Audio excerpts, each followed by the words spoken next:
Hey there, welcome back to Mr. Rovega Stories. I know a lot of you come here to unwind, to let your mind drift and fall asleep. So before you get too cozy, I'd really love it if you could leave a little comment, just telling me where in the world you're listening from tonight. And if these stories help you relax, feel free to like and subscribe. It means more than you know. All right, let's get comfortable, take a slow breath, and begin. This terrifying recording made the search team walk away. Rangers in the area had dealt with missing hikers before, but none of their cases ever included a recording that made trained rescuers step back in fear. That detail became the first thing investigators noted when the report surfaced. It was tied to a search that took place near an old service trail that sat several miles from the nearest paved road. Calvin Dre, a 34-year-old part-time surveyor, had been out there in late autumn working on boundary updates for a small land office. His goal was simple that morning. He planned to map a narrow ridge, mark a few flagged points, then reach his truck before sunset. He texted a coworker hours later saying the ridge felt off and that he kept hearing something that echoed strangely behind him. He did not send anything else after that. His company contacted local authorities when he did not return that night. A ranger named Isla Rourke led the initial sweep and found Calvin's truck parked neatly beside the old gate with his clipboard still inside. The first odd detail came from a pair of faint tracks that curved away from the marked trail. They looked hurried, yet strangely consistent, as if he kept pacing or circling before heading deeper into the brush. A volunteer named Saren Wade discovered a dropped handheld recorder early the next morning. Calvin often used it to make field notes for clients. The device was cracked but still usable, which made the team hopeful that it held something helpful. Saren replayed the final file and called Isla over within seconds. She said the tone made her chest tighten even before she understood the words. The recording started with wind pushing through the trees. Then Calvin whispered about seeing a figure crouched far down the slope. He said it moved in a way he could not fully describe. The next portion contained a sharp impact. Then, Calvin rushed a sentence about someone answering him from the trees, though he claimed he had not spoken aloud. Ela replayed that part several times and said she heard a second voice that sounded close yet distorted by the wind. Calvin shouted that he needed to leave, then the audio cut abruptly. Ila's team followed the direction suggested by the sound of his final breaths and found broken branches that lined a narrow run of rock shelves. One shelf held a smear of fabric that matched Calvin's jacket. Another shelf carried scuff marks shaped like hesitant foot placements. A third shelf held something stranger.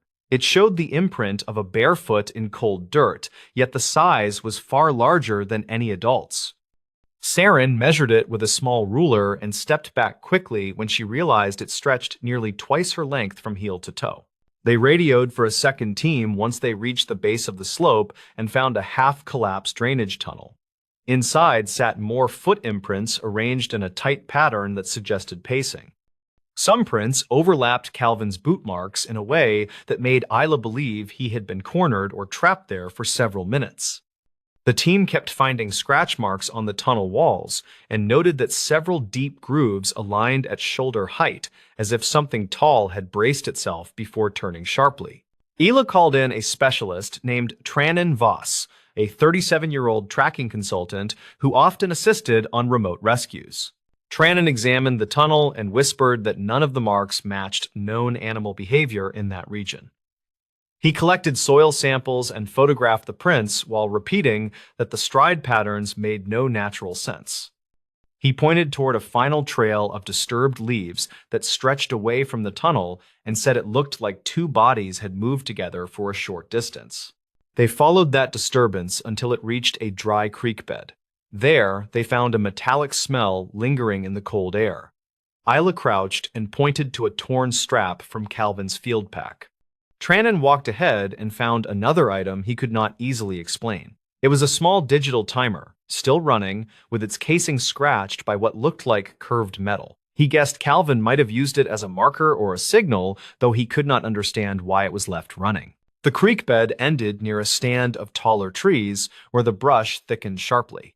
Trannan noticed that the ground seemed cleared in a long, narrow line.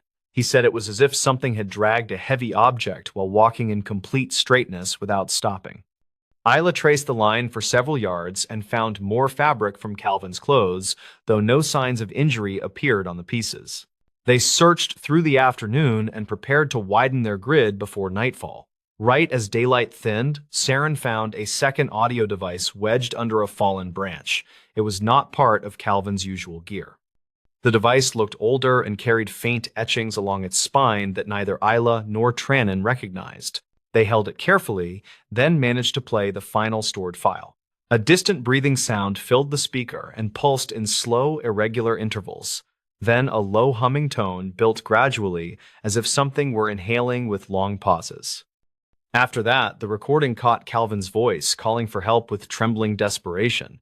He asked why the thing kept repeating his words in a quiet, strained whisper. The mimicry, captured in the audio, terrified the search team so deeply that they stepped away from the device at almost the same moment. None of them wanted to play the rest of the file in the fading light. They carried it out of the woods and submitted it to technical staff, who later stated that the final section did not contain human speech patterns. They said it held layered frequencies that suggested an artificial modulation caused by environmental echo. That explanation did little to calm Isla or her team. Authorities kept searching for several days, but never found Calvin or any additional evidence beyond scattered gear. Trannon filed a final note stating that no known animal or environmental factor could account for the overlapping tracks or the strange vocal distortions heard on the recordings. His closing line said the search ended once investigators realized the tunnel markings seemed drawn toward the entrance rather than away from it. People in the region still mention the case in cautious tones. Some hikers say the forest holds pockets of air that carry strange echoes, while others believe Calvin witnessed something no one was prepared to understand. Isla ended her last briefing with a simple statement that the team walked away because they trusted the fear they heard in that recording. She believed that fear meant something waited deeper in the trees, and that leaving the area preserved more lives than staying. Real footage from the motel hallway minutes before he disappeared. The motel kept the hallway camera mostly for drunks and noise complaints, not for the kind of mystery that followed later. When investigators finally pulled the footage, they said the last few minutes looked ordinary at first, then increasingly wrong.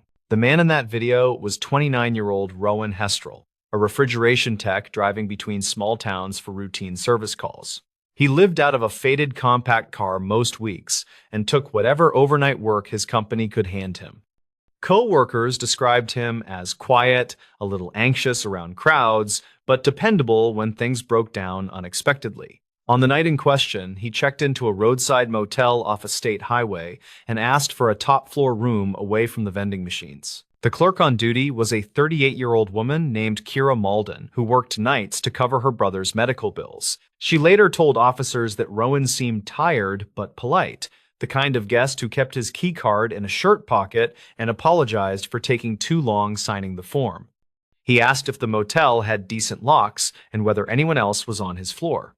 Kira told him only 2 rooms were occupied that night, both far from his. Rowan carried a duffel bag, a hard tool case, and a backpack with his work tablet and personal notebook. The hallway camera caught him exiting the elevator just before 10 at night. He walked toward his room at a normal pace, shoulders a little hunched from the weight. Investigators later noted that he glanced toward the far end of the hallway, where an emergency exit door stood closed and unremarkable. According to Kira, the rest of the shift stayed quiet. A couple argued softly in the parking lot, then drove away.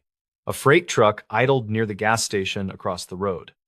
Around midnight, Kira stepped outside to clear her head and watched fog slide over the highway lights.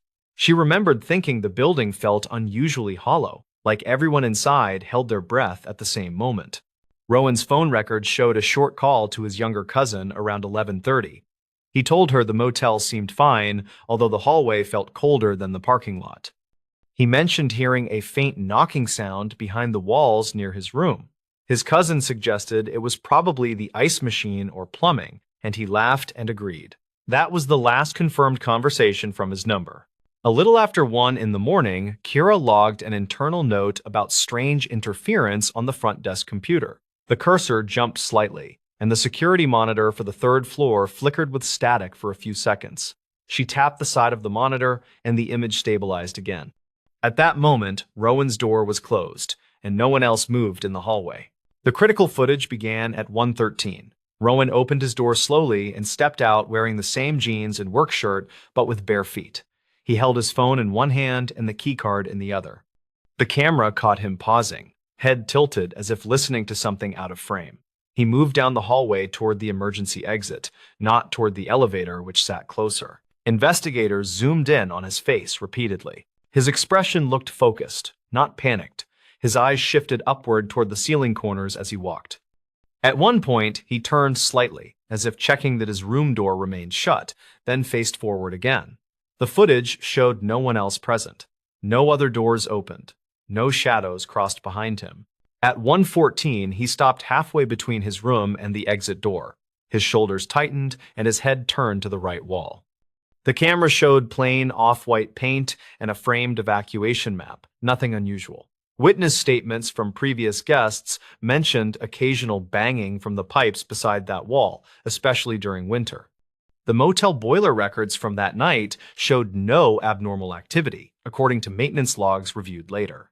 Rowan then did something that confused investigators. Instead of continuing toward the exit, he set his phone on the carpeted floor, screen facing up. He also dropped his keycard beside it. He stared at both items for several seconds, standing perfectly still. A technician later measured that he remained motionless for nearly 14 seconds, longer than most guests ever paused in that hall. At 1:15, a faint shadow appeared at the far end of the frame near the emergency exit door. It was narrow and vertical, darker than the surrounding wall, but not shaped like a human form. The motel used overhead fluorescent fixtures spaced evenly along the ceiling, and none of the bulbs showed issues before or after that night. When investigators tested the lights, they could not recreate the same shadow by having someone walk near the door. Rowan seemed to notice something at that exact moment. He lifted his head and took a single step toward the shadowed end. His posture looked reluctant, as if his body leaned back while his legs moved forward. Then the feed glitched with a brief smear of pixels, not long enough to count as a full cut. When the picture cleared, he had moved several feet closer to the emergency exit. Audio from the camera did not exist, so no one heard what he might have responded to. Still, the timing matched a separate piece of evidence. A guest on the second floor, a nurse named Drana Pohl, told deputies she woke around that time to a low humming sound above her room. She described it as a distant air conditioner running inside a metal box, steady and monotone, unlike the usual short bursts of the hallway unit. The hallway footage continued, with Rowan now almost at the emergency exit. The strange vertical shadow remained near the corner, not touching the floor or ceiling. It floated at about shoulder height, slightly wavering but not leaving the general spot. He lifted his right hand toward it, though there was clearly nothing physical to touch. As his fingers reached the edge of that darker patch, the video showed a brief distortion across his arm, like heat shimmer recorded at low resolution. At 1:16, he turned his head sharply back toward his room, then toward the elevator, seeming ready to retreat. For a moment, his body language matched someone about to abandon a bad idea and head back to safety. Then his shoulders slumped slightly, and he stepped the remaining distance to the emergency exit door. The shadow vanished from the frame at that exact second. He gripped the push bar on the door, but did not push through. Instead, he leaned his forehead against the metal for several beats. A later inspection found no outside security camera covering that specific exit. A loading dock light illuminated the parking lot beyond, but any image of what waited outside remained unknown. The weather report listed temperatures just above freezing, with light fog hanging over the highway. The last clear image of Rowan showed him pulling the emergency exit open about 6 inches. No alarms activated, because the motel had long since disconnected that door from the central panel. A narrow strip of outside air appeared in the frame, carrying a pale vapor that rolled along the hallway carpet. It did not spread like normal fog. It curled inward, then dissolved before reaching the nearest light. At 1:17, the camera captured a flicker. For 2 frames, the entire hallway darkened, then returned to normal.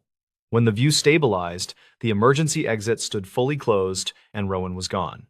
His phone and keycard still lay untouched on the carpet. No one walked back toward his room. No other door opened or closed. The next recorded movement showed a housekeeper pushing a cart at 9:40 the following morning.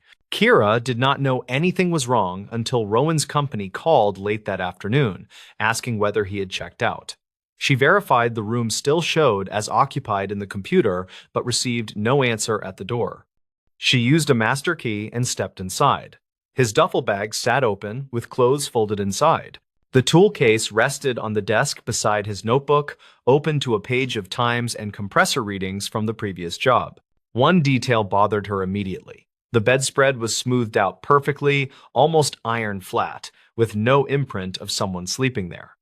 A thin line of dust gathered along the windowsill, while the curtains remained partly open toward the highway. A single glass of water sat on the bedside table, still full, without condensation on the outside. Sheriff's deputies arrived within the hour. They found no obvious signs of struggle. The window was sealed from the inside, with no tampering around the latch. The bathroom light was off. Rowan's toothbrush remained dry in his toiletry kit. His car waited in the parking spot assigned at check-in, locked, with his overnight snack and a half-finished soda inside the console.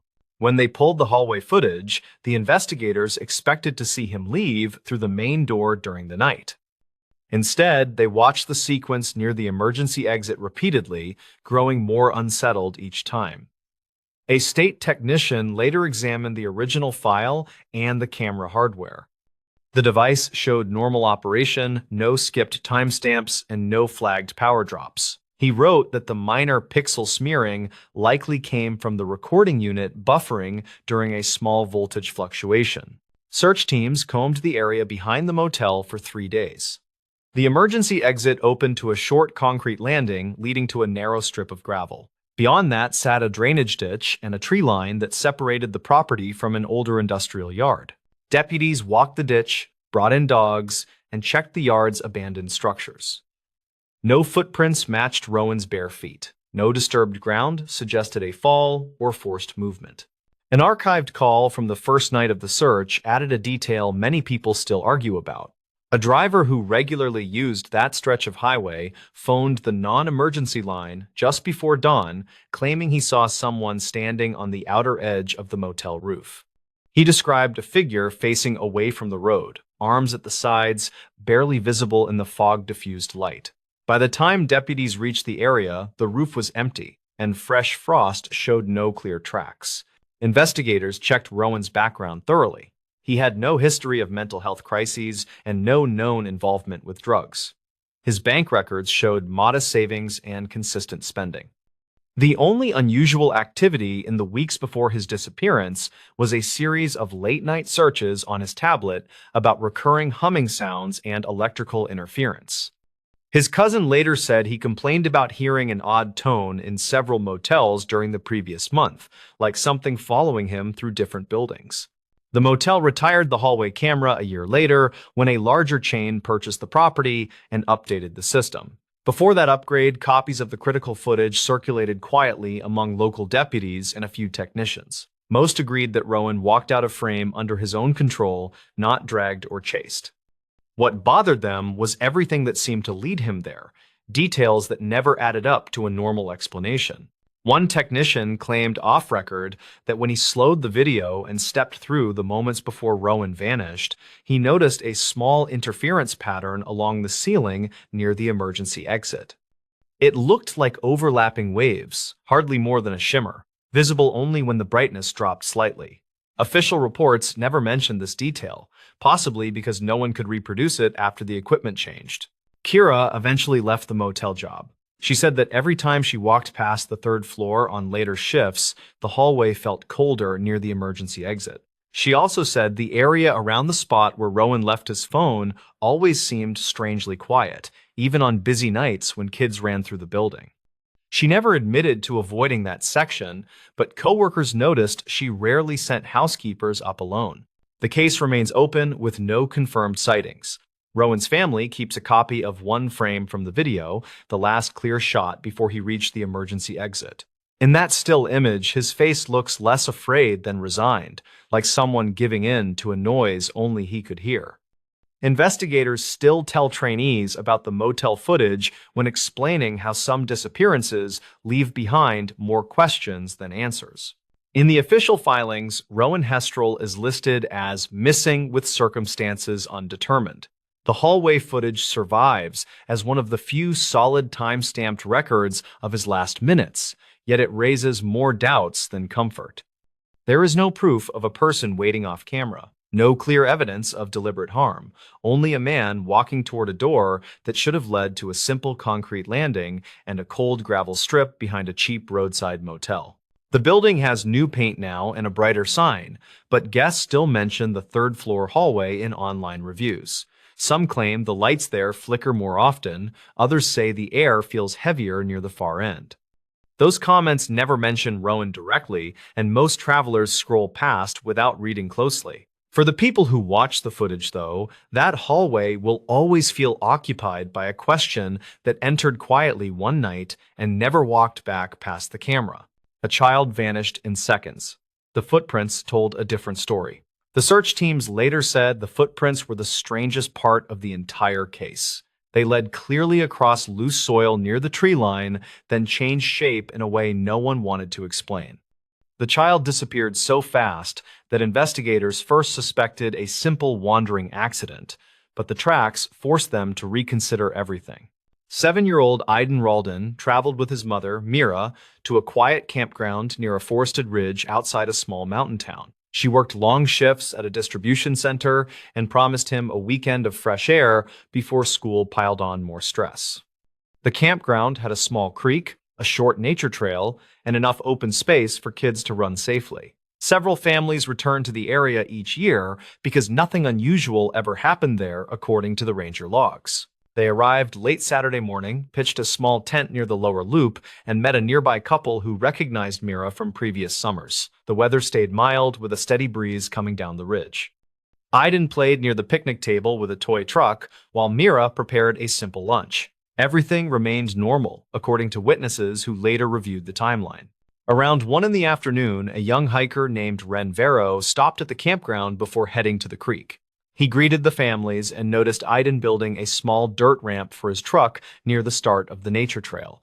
Mira chatted briefly with Ren while keeping Aiden well within view. Several people later confirmed that nothing seemed off or concerning. Aiden asked if he could run a little farther down the trail to collect smooth stones. Mira agreed, but told him to stay where she could see the first 2 bends. He nodded and sprinted forward. Ren recalled hearing the rustle of leaves as the boy disappeared around the first turn. Mira wiped her hands on a towel, glanced toward the bend, and continued arranging their food. Less than a minute passed before she called his name. No answer came back. She stood, walked several steps toward the trail, and called again. Still nothing. Ren joined her and listened carefully. Both heard only wind moving through the upper branches, without the usual chatter of birds that normally perched in that area. They reached the first bend and found the boy's toy truck resting upright on the soil. Small footprints led away from the truck toward the next curve in the path. Mira knelt and shouted again. Ren sprinted forward to check the next section. He expected to find Aiden crouched near the creek or hiding behind a stump. Instead, he saw a short stretch of fresh footprints that suddenly ended halfway between 2 old cedar trunks. Searchers later examined those prints carefully. Each one before the cedar trunks matched Aiden's shoes perfectly. The spacing and depth indicated a normal running stride. What confused everyone was the last part. The final 2 impressions grew slightly deeper than the previous ones, as if he pushed off hard. After those 2 prints, the soil remained undisturbed, smooth and unbroken. Mira called rangers immediately using a nearby family's phone. The first team arrived within minutes because a patrol truck had been covering the main road closer than usual. The rangers examined the prints, the surrounding ground, the trunks, and the low brush nearby. No broken branches indicated a fall. No drag marks suggested an animal. The soil stayed soft enough to record the smallest movements, yet nothing else appeared. The search expanded quickly. Volunteers spread across the lower loop while dogs ran the perimeter. The dogs followed Aiden's scent to the cedar trunks, then stopped completely.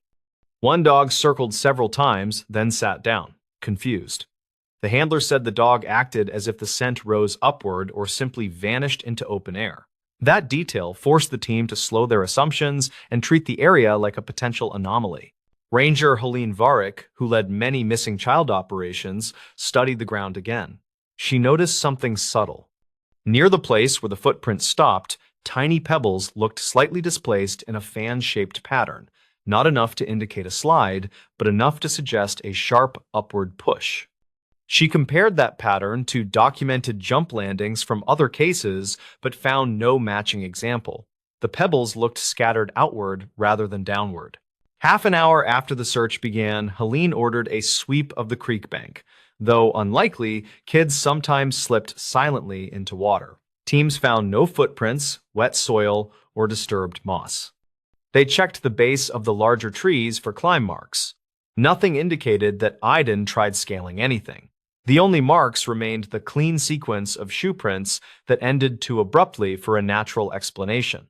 A backpacker named MrBallen approached the rangers with a concerning detail. He said that while hiking an upper ridge earlier that morning, he heard a strange, high-pitched sequence above the tree line. He described it as 3 rapid tones rising slightly each time. He assumed it came from a distant bird until he noticed silence immediately afterward. Sear rarely encountered quiet zones in that forest because birds roosted heavily in the pines. Rangers asked Sear to retrace his path. He guided them to a viewpoint above the campground, where the wind often carried sounds from below. They found nothing useful except an odd resonance near a rock cluster. When Helene tapped one stone lightly with her boot, it produced a faint metallic ring instead of a typical hollow thud. She struck it again and heard only normal stone impact. The ranger noted the anomaly, but could not link it directly to Iden's disappearance. As afternoon shifted to evening, the search area widened.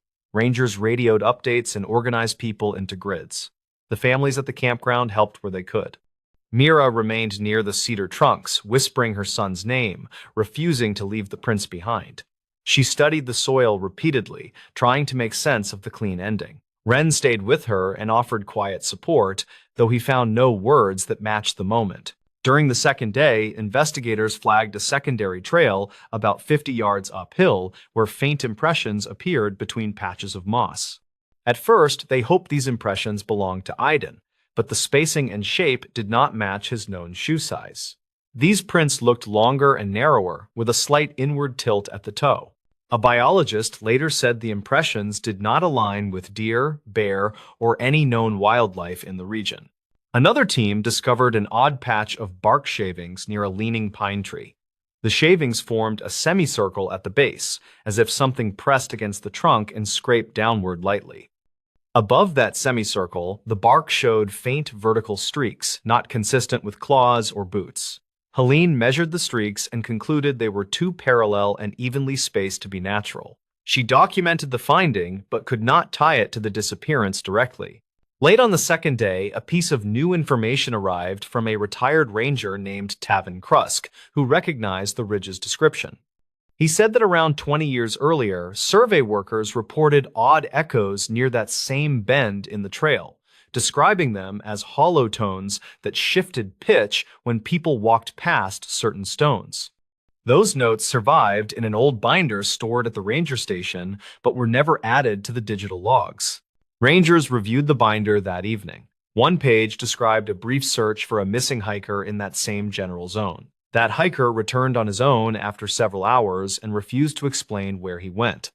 He only said the air felt heavy and he lost track of direction near a pair of cedar trunks. When pressed, he repeated that he thought something whispered from inside the branches, though no one else heard it. Armed with the older notes, the team focused again on the 2 cedar trunks. They brought in thermal imaging and checked every cavity. The cameras registered nothing unusual except a brief cold line between the trunks that faded quickly. A technician said the drop might come from wind funneling through a narrow gap, though that gap did not appear visible from any angle. The third morning ended the search effort. A volunteer found a single fresh footprint on a patch of soil near the far edge of the campground. The print looked exactly like Iden's shoe, except for one detail. The heel impression seemed deeper than anything a child of his size should create. It was as if something heavier pressed the shoe shape downward. The print stood alone without any others nearby. Helene studied the odd footprint and recognized the pattern from the first set of tracks. She compared soil density and angle. The new print pressed deeper and cleaner, suggesting downward pressure without forward movement. She documented it carefully, then ordered the grid search to stop. She never gave an official explanation, but told the staff they could not risk pushing the volunteers farther into areas with unstable signals and unexplained footprints. The case closed with undetermined cause and insufficient evidence. Mira stayed near the campground for several days. She visited the cedar trunks each morning and sat silently beside the place where the soil remained smooth. The campground reopened weeks later, though. Visitors occasionally mentioned that the air near the first bend felt unnaturally still. Some claimed they heard faint upward tones during late afternoons, though none recorded them. Rangers do not place signage near that part of the trail anymore. They simply advise families to stay within view of the main clearing. Those who worked the search still remember Mira's quiet calls, the clean ending of the footprints, and the odd pebble pattern that suggested a force moving upward rather than forward. The forest remains calm today, sunlit and peaceful, with families hiking along the same path. Yet the ending point of the footprints stays burned into the memories of everyone who saw them. A child vanished in seconds, but the ground beneath him told a story no one felt ready to understand. Real footage from the forest that detectives refused to release. The case became known for one disturbing detail because a single piece of footage recovered from the woods was reportedly so unsettling that detectives refused to release it. That choice fueled rumors and made the disappearance at the center of the case far harder to explain. The day started like a normal field job for Nalan Keats, a 35-year-old wildlife technician who handled remote camera surveys for a small conservation agency. He drove to a dense stretch of protected land that locals avoided due to long-standing stories about strange echoes and uneasy silence. His simple plan was to replace batteries in several trail cameras, then record habitat notes before a rainstorm moved in. Nalan checked in by radio shortly before noon and mentioned that one camera appeared repositioned without any signs of animals causing the shift. He said it now faced a thicket that did not hold much traffic. His supervisor asked for photos so they could compare angles later. That was the last clear message anyone received from him. When Nalan failed to return that evening, deputies searched the forest road and found his truck parked neatly beside a service gate. Inside sat his gear bag with only one missing item, a small field recorder he often clipped to his vest. They also found a map with his planned route circled by hand. That route passed through an older grove where several trail cameras had recently recorded confusing motion triggers. A detective named Relda Var led the early search and noticed that Nalan's tracks appeared steady at first, but shifted into shorter, uneven steps as he moved deeper into the grove. She followed them until they ended abruptly near a cluster of fallen logs. From there, fresh drag marks cut into moist soil and curved toward a dark stand of pines. Relda said the marks looked too narrow for equipment and too controlled for an injured person. A deputy named Orrin Gale discovered the first piece of evidence near those pines. It was one of the agency's trail cameras smashed into two pieces, though its memory card remained intact. Orrin placed the card into his handheld viewer and motioned for Relda. The footage showed Nalan approaching the camera hours earlier, raising his hand in a casual greeting. Then something behind him caused the camera to glitch in short, erratic pulses, almost like a flicker of shadow crossing the lens. Relda replayed the clip several times and noticed that the background trees moved in slow, synchronized patterns that did not match the wind conditions reported that day. She also heard a faint tone under the ambient noise, as if something hummed in a deliberate rhythm. When the clip reached the final frames, Nalan turned sharply as if reacting to a voice. The recording ended right as the camera shook violently. The team pushed deeper into the pines and found more unsettling details. Broken twigs lay arranged in oddly precise angles, forming narrow lines across the forest floor. Some lines pointed toward a shallow ravine where several more tracks appeared. Those tracks alternated between Nalan's boot prints and long impressions that seemed too elongated to belong to any known animal in the region. Relda measured one and frowned when she realized it stretched nearly the length of her forearm. The ravine held the second camera. This one remained intact and still recorded. Detectives later said the footage taken from that device became the heart of the case. The clip reportedly showed Nolan whispering that something kept repeating his footsteps only seconds after he stopped walking. He said he felt watched from directions that did not match the sounds surrounding him. Then the camera captured a shape moving behind him with strangely delayed motion, almost like each part lagged behind the rest. Relda refused to describe the figure in any detail when questioned later. She only said its movement broke her sense of how bodies were supposed to shift through space. She ordered the ravine sealed and continued the search toward a ridge that rose above the grove. On the ridge, they found Nalan's field recorder stuck between two stones. It held one final file stamped shortly before the trail cameras stopped functioning. The audio began with Nalan breathing hard and saying he needed to reach higher ground because something kept answering him with a distorted version of his own voice. He whispered that the mimicry sounded close but arrived with a slight delay, almost like hearing an echo form before the original sound. The next part of the audio captured a heavy snap, followed by a low rumbling tone that shook the recorder's microphone in uneven pulses. The tone rose sharply, then cut out. After that, the file turned to static, broken by brief fragments of something moving quickly through thick brush. No additional speech followed. Detectives expanded the search for several days, but found no more signs of Nolan. Wildlife specialists reviewed the tracks and ruled out known species. Audio technicians studied the recorder file and claimed the mimicry did not follow human speech patterns. They also said the background rumbling showed overlapping frequencies not normally produced by natural events. The most controversial piece of evidence remained the unreleased footage retrieved from the second camera. Multiple officers stated privately that the final seconds made them step back from the screen. One officer said the shape behind Nalin appeared to form from shifting darkness rather than a physical figure. Another said the shape moved with delayed motion, almost like each part followed a separate pattern. Relda submitted a report stating that releasing the footage would cause unnecessary panic due to the unclear nature of the figure. She also wrote that the footage did not prove criminal activity or wildlife threat. That claim frustrated many who knew the case because they believed the clip held critical clues about Nalan's last moments. The official search ended with no resolution. The agency placed a warning sign near the trailhead advising visitors to stay on marked routes and avoid the grove during low light. Locals said the forest felt different in the weeks that followed. Some claimed the air carried faint tones at dusk that sounded almost like someone humming in slow, uneven intervals. Relda closed the investigation with a brief note. She wrote that the decision to withhold the footage came from her belief that the forest contained an auditory phenomenon that humans were not equipped to interpret safely. She said the footage captured that phenomenon too clearly, and that the delay in the shape's movement suggested something she could not explain. The case remains unsolved.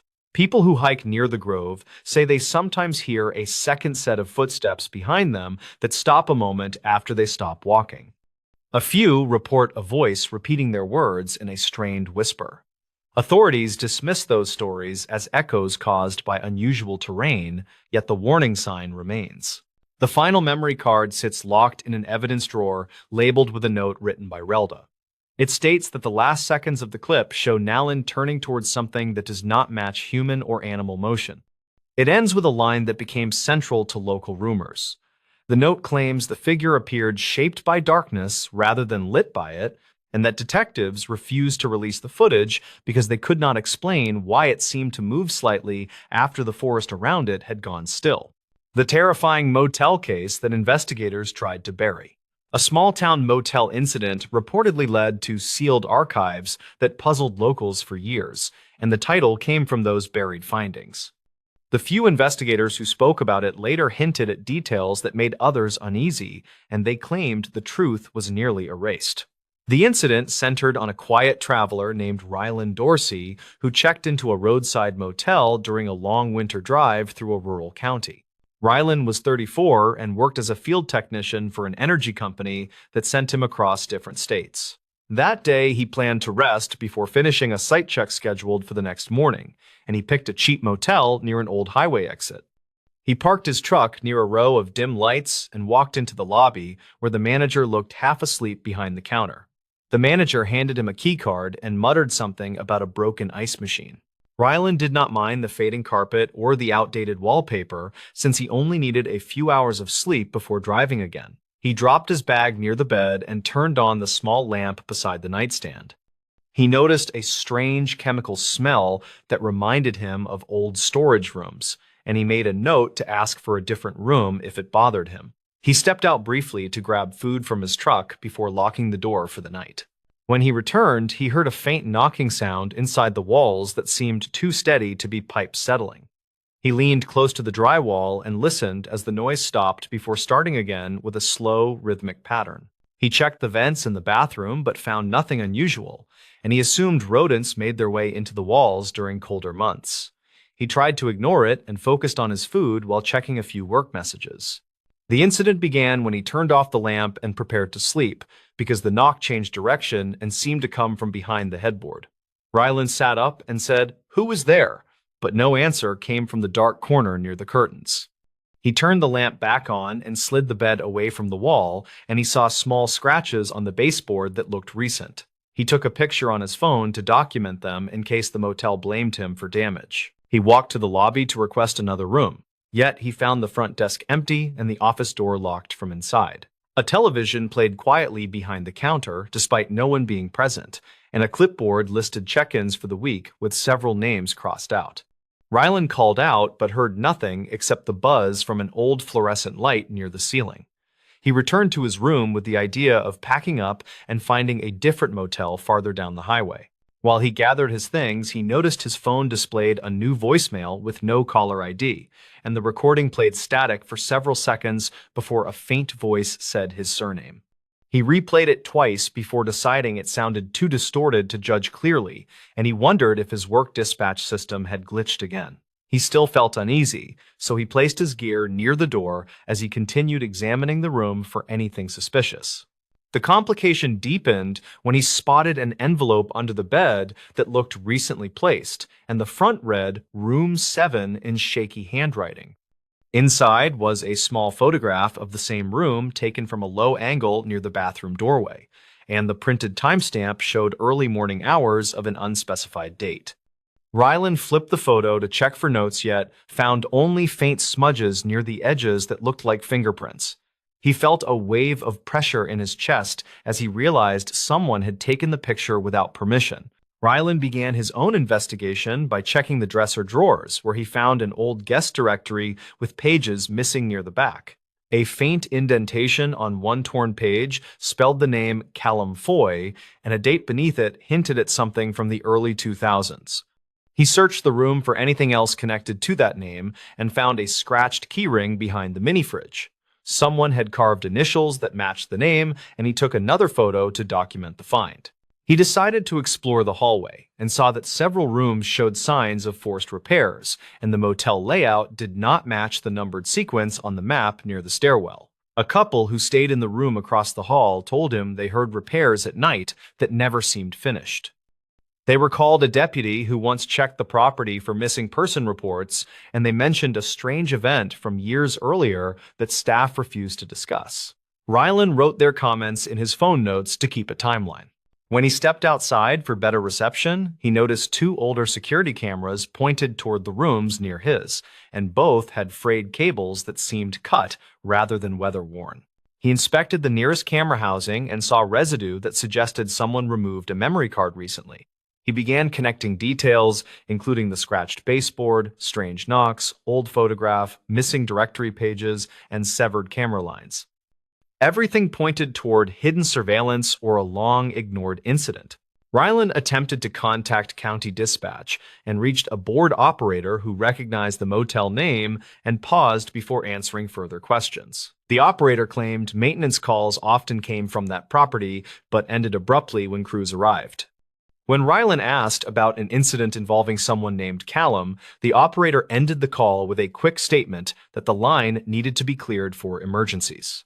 Ryland found the reaction suspicious and decided to pack up completely before something else happened. His decision came too late because a heavy thud struck the wall beside the bathroom as he zipped his bag, and dust drifted from a new crack near the ceiling. He stepped back and watched the drywall push inward like something had leaned against it from the other side. A muffled voice sounded like someone trying to speak through a barrier, and it said a single word that resembled help. Rylan felt fear tighten his entire body as he realized the voice sounded recent and not like an echo from old damage. He recorded the sound with his phone and hurried into the hallway where he saw the manager emerging from the dark office with a flashlight.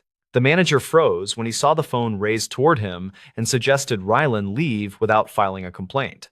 Rylan demanded to know if someone was trapped behind the walls, and the manager claimed renovations years earlier sealed unused maintenance corridors. The explanation felt weak because the dust in the crack looked fresh, and the voice did not resemble any airflow noise. Rylan stepped outside and flagged a patrol car that happened to slow near the entrance, and the deputy reluctantly followed him to the room. The deputy pressed his ear to the cracked section of wall and stepped back with a concerned look. He radioed for a second unit, but changed his tone after speaking quietly with the motel manager. Instead of checking further, he ordered Rylan to collect his belongings and leave the property. The deputy wrote nothing in his notebook and refused to let Rylan remain near the room. According to Rylan, the deputy escorted him to his truck and waited until he drove away, and no paperwork documented the encounter. Rylan parked at a gas station several miles away and listened to the recording he captured, and the voice again whispered help before static overtook the sound. He sent the file to a friend who worked in a different county office and asked him to run a quiet check on past reports involving the motel. That friend later told him that several pages in the old archives were sealed after a missing person investigation involving someone named Callum Foy. The payoff came when the friend admitted the sealed pages included descriptions of a maintenance crawlspace project from the early 2000s, and a contractor reported that a worker vanished during debris clearing. The motel ownership allegedly pushed to keep operations open, and the investigation stalled after a few weeks. Those pages matched the same time frame as the torn directory entry in Rylan's room, and the friend believed the incident was buried to avoid legal trouble. Rylan later passed the findings to a local reporter who tried to question county officials, yet none agreed to speak on record. The motel eventually renovated the entire wing where Rylan stayed, and workers claimed they heard strange muffled sounds during demolition.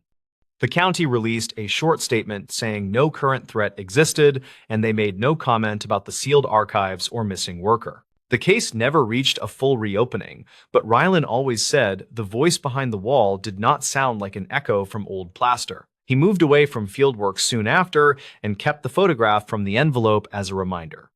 The truth behind that motel room stayed hidden inside scattered notes and old recordings, and officials eventually stopped responding to questions about it. Rylan believed someone tried to bury the findings because reopening them would reveal more than anyone wanted to admit. The ranger who heard a voice calling from two directions at once. People in the district used this title when talking about a strange event that happened on a quiet ridge, and they claimed the ranger involved refused interviews afterward. The story centered on Rowan Kester, a 36-year-old backcountry ranger who worked steady shifts in a national forest known for unpredictable terrain. He preferred long patrols far from crowds, and he liked the calm pace of early morning trail checks. That day, he planned a simple route toward a narrow saddle between two peaks, and he left the station with light gear and a small radio clipped to his vest. He told dispatch he would check storm debris near the ridge before turning down toward a valley campsite. He expected to finish by mid-afternoon. The weather looked stable as he stepped onto the trail, and he enjoyed the cool air drifting across the forest floor. He passed a pair of hikers who mentioned an odd call they heard near dawn. They said it sounded like someone yelling a name, but the echo arrived too quickly to be natural. Rowan chalked it up to strange acoustics between cliffs because that ridge carried sound in unusual ways. He continued toward higher ground while marking a few fallen branches that blocked sections of the trail. The incident began when he reached a switchback and noticed scattered gear near a downed log. A small glove lay half buried in mud, and the fabric looked fresh. He picked it up and saw a faint red mark on the wrist section that resembled transferred paint. Maps showed no trail crews scheduled for that area, so he photographed the glove and placed it in his pack. A faint cry echoed across the ridge, and he froze to listen. The voice sounded like someone calling the word help from the north side of the slope. He stepped toward an open section where wind pushed against the trees. He called out and heard nothing except whispering leaves. He moved several yards along the ridge and heard the same cry again. This time it came from the south side, and the tone matched the earlier call exactly. Rowan felt a cold sensation creep through his chest. He tried his radio and said, "Station, I might have a hiker in distress near the saddle," but the reply came through as broken static. He walked toward the south side and saw disturbed soil near a cluster of ferns. Tracks curved sharply toward the tree line. The impressions looked narrow and deep, as if made by someone moving quickly with uneven footing. He knelt to inspect them and saw a second set layered on top, which suggested repeated passing. The complication grew when he followed the prints into a clearing shaped like a shallow bowl. The air felt unusually still. A piece of torn fabric fluttered on a low branch. It matched the same material used in lightweight jackets sold at the visitor center. Rowan took another photo and circled the clearing. A short cry pierced the quiet again. It sounded like the same voice calling the same word, yet this time it arrived from both sides of the clearing during the same breath. Rowan stepped backward in disbelief. The echo did not match the terrain. The timing was too exact. He tried to test a call of his own and shouted, "Is anyone injured?" And the echo returned in two overlapping threads. One came from the north and the other from the south. Both carried his exact tone except for a faint, distorted quality buried beneath the sound. His pulse climbed as he scanned the trees. He decided to move downslope through the center of the clearing where the overlapping echoes felt strongest. The soil looked disturbed in a wide arc, as if someone dragged a pack or struggled while moving sideways. Broken twigs formed a trail toward a narrow gap between boulders. Rowan slid through the gap and emerged onto a small ledge that overlooked a deep hollow. The investigation sharpened when he found a collapsed tent near a fallen branch. The tent poles bent inward, not outward. The ground around it showed impressions that circled the site in tight loops. He found a water bottle half filled and a crumpled map with a route line marked toward the same ridge he just left. A faint call echoed again, and this time it sounded closer, yet still split in two directions. North and south, same distance, same tone. Rowan's instincts urged caution as he moved around the tent. A small notebook lay under a clipped strap. Inside, he saw a few pages of handwritten notes. One entry read, "Heard someone calling my name from the ridge." Another entry read, "Voice sounded like me." He closed the notebook and surveyed the hollow. The trees looked too still for mid-afternoon wind, and he sensed pressure building against his ears. He turned toward the boulders and called, "If you can hear me, call back." And once again, the replies came from two places at once. The effect felt unnatural because both replies reached him with identical timing. No terrain shape could cause that without warping distance. Rowan raised his radio and said, "Station, I need a second team at my location." But the static thickened until the signal died completely. He climbed toward the northern slope where the ground softened under his boots. As he reached a rise, he heard the voice again. It called his name with a strained pitch. From the south, he heard the same call. Perfectly matched. He shouted, "Where are you?" And the echoes collided in a strange, overlapping rhythm. He felt his throat tighten. Rowan walked to the ridge saddle and saw two separate lines of prints forming a mirrored pattern. One line moved east, the other moved west. Both sets looked identical in spacing and depth. They matched each other so closely that he wondered if the same person walked both paths minutes apart. He checked the soil and saw no difference in age. Both sets looked equally fresh. The twist arrived when Rowan replayed his radio recording using the small backup device clipped to his pack. The device carried short auto logs for weak signal areas. His earlier call played normally for several seconds before a second voice layered underneath repeated his exact words in a strained imitation. The second voice sounded a few tones lower and paused between syllables in a broken rhythm. It repeated the word "injured" with an uneven trailing sound. Rowan felt panic climb through his spine as he realized the second voice never came from his radio speaker during the original call. It only appeared on the recorded file. That meant the voice existed near the microphone rather than along the signal. He turned sharply toward the east slope and saw a shadow move between narrow trees. He tried to focus on it, but the shape vanished before he blinked. He moved quickly toward the main trail in hopes of regaining radio contact. As he descended, he heard the voice again calling his name. It came from the north slope. Then the same voice came from the south slope. Both with identical distance, both with identical pitch. His steps grew faster while the overlapping calls grew louder. They seemed to track his movement, matching each shift in direction. Rowan broke through the final section of brush and reached a point where his radio snapped back to life. Dispatch answered instantly. He said, "I have dual direction calls near the saddle," and dispatch told him to meet units near the main junction. As he hurried downhill, he heard one final overlapping call from above, and the sound bent strangely before fading. Units reached him 10 minutes later and led him to the station where technicians reviewed the recording. They heard both voices clearly. His original voice in normal pitch. The second layered voice, repeating his words with strained, uneven inflection, it matched the timing exactly, which ruled out echo distortion. No one offered an explanation. The button settled in the following week when the district closed the saddle route for assessment and issued temporary warnings about sound anomalies. They told visitors to avoid calling into the ridge because echoes might confuse direction. Staff never shared the full details publicly. Rowan requested a transfer away from the high ridge and refused further interviews. People who knew the story said he still wakes at night when wind passes through narrow halls. They claim he hears two overlapping voices calling his name from both ends of the dark.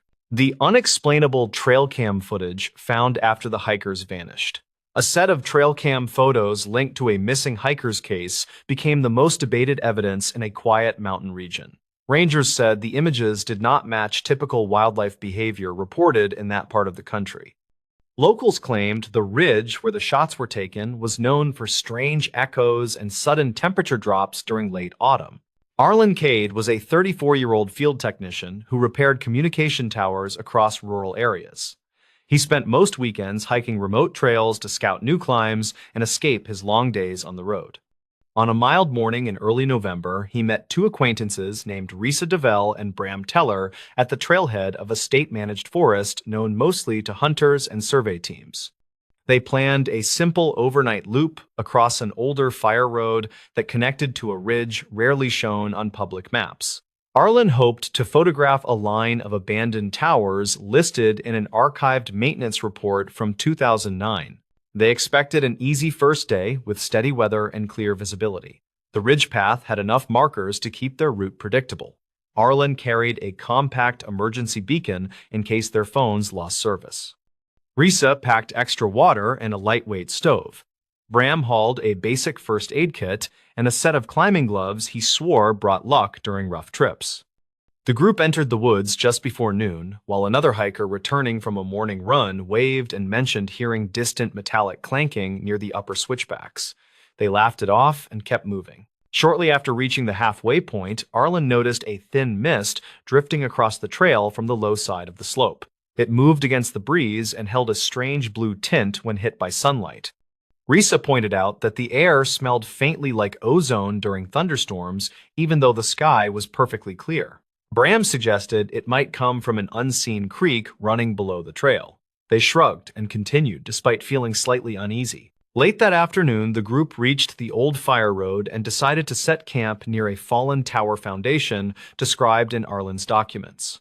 He located a cracked concrete pad with rusted bolts still rising from the surface.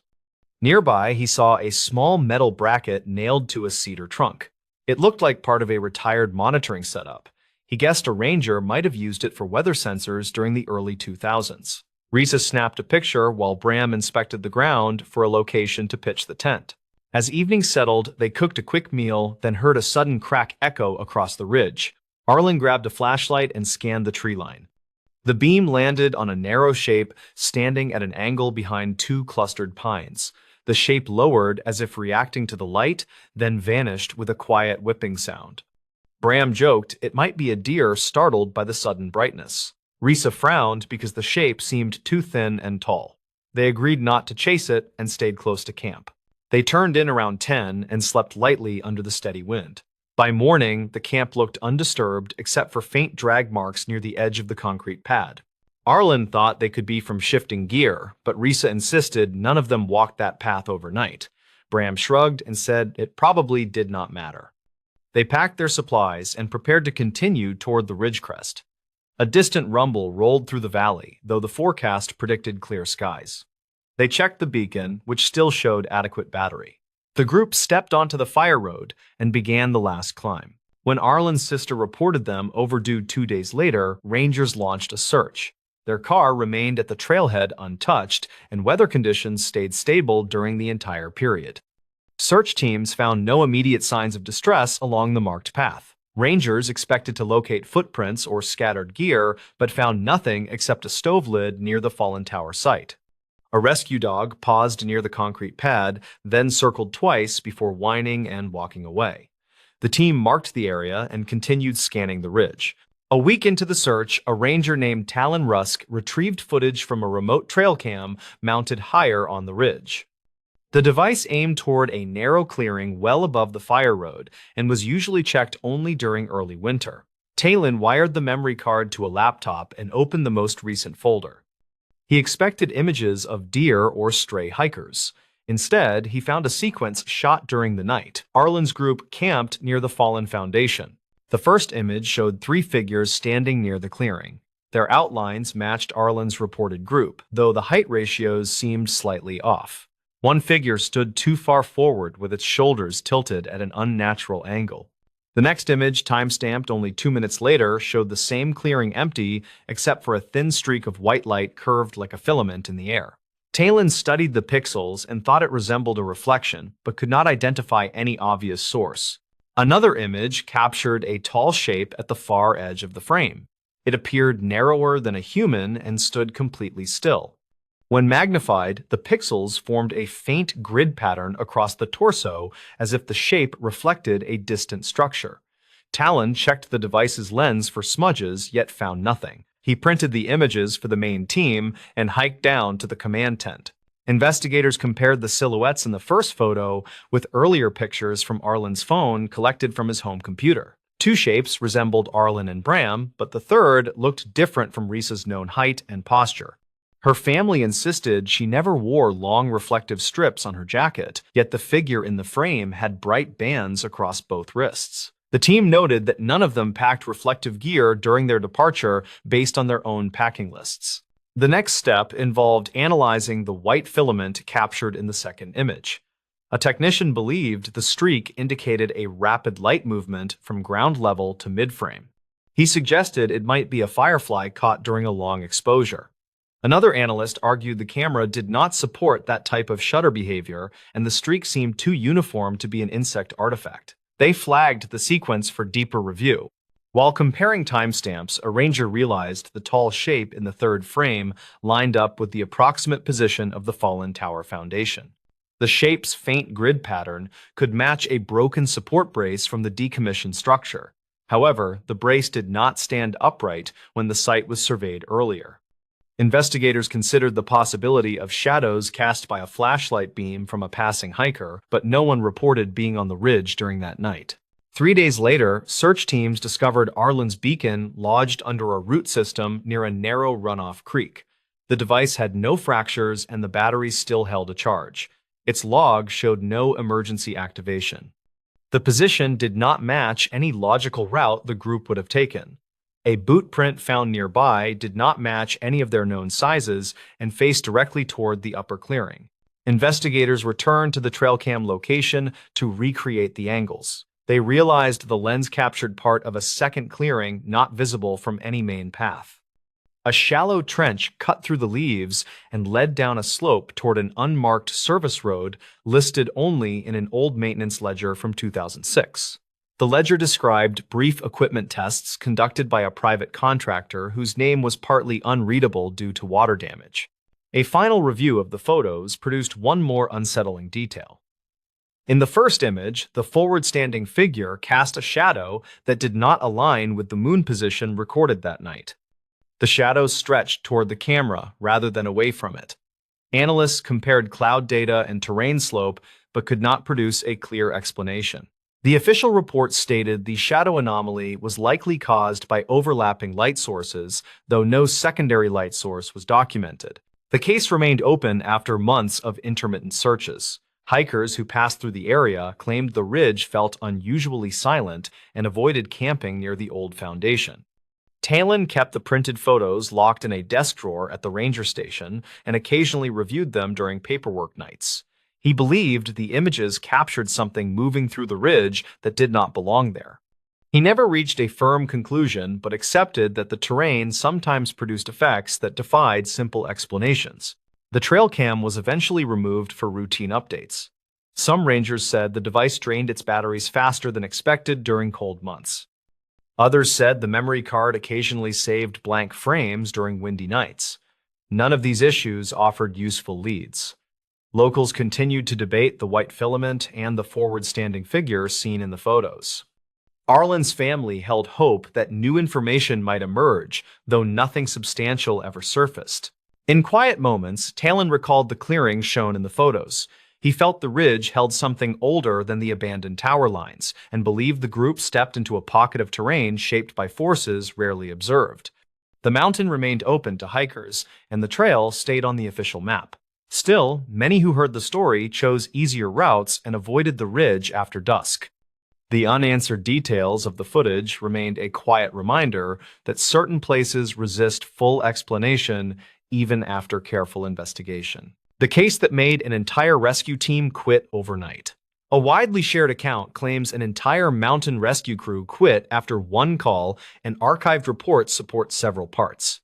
The details are fractured across notes and dispatch summaries, yet the core sequence has remained consistent for many years.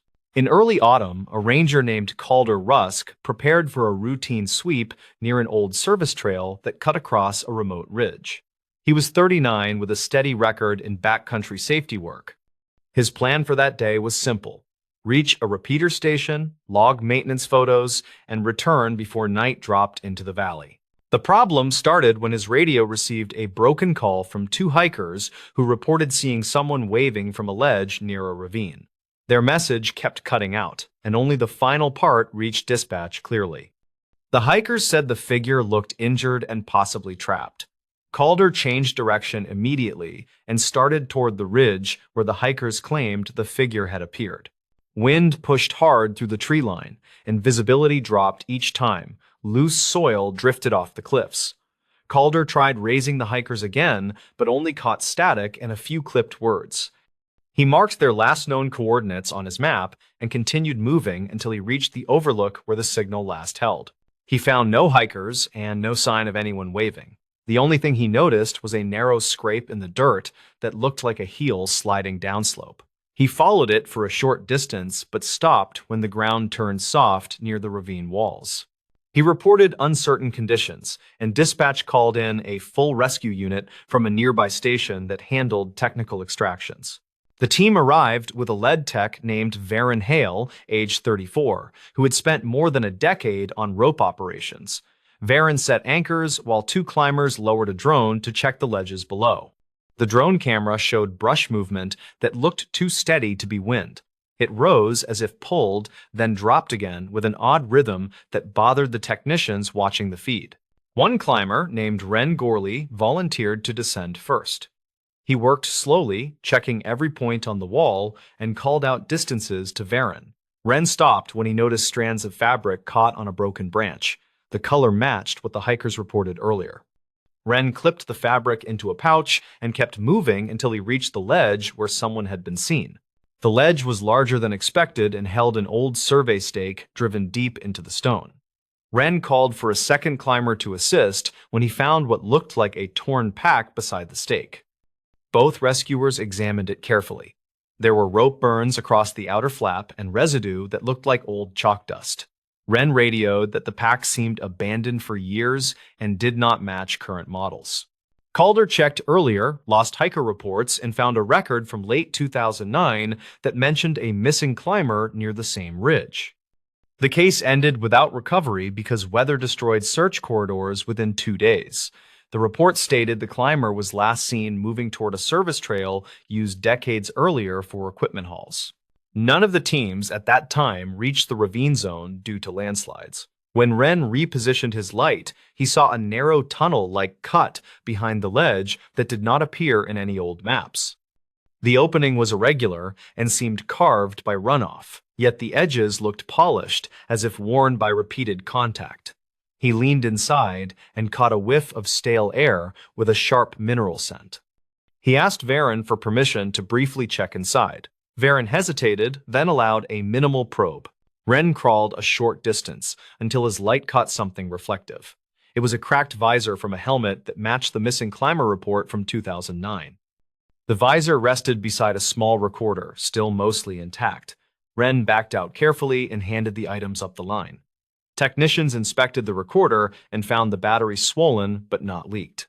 They bagged it for later review. While Wren prepared to climb up, the ledge vibrated slightly. He reported the movement and asked if any anchors had shifted. Varen confirmed all gear held firm. Wren said the vibration felt more like pressure from behind the wall rather than movement from rope tension. He asked to finish the ascent quickly. As he climbed, the drone camera captured a motion blur inside the tunnel that looked like a sudden retreat of something thin and tall. The team went silent as they reviewed the frame. No one could agree whether it showed an animal or a trick of low light.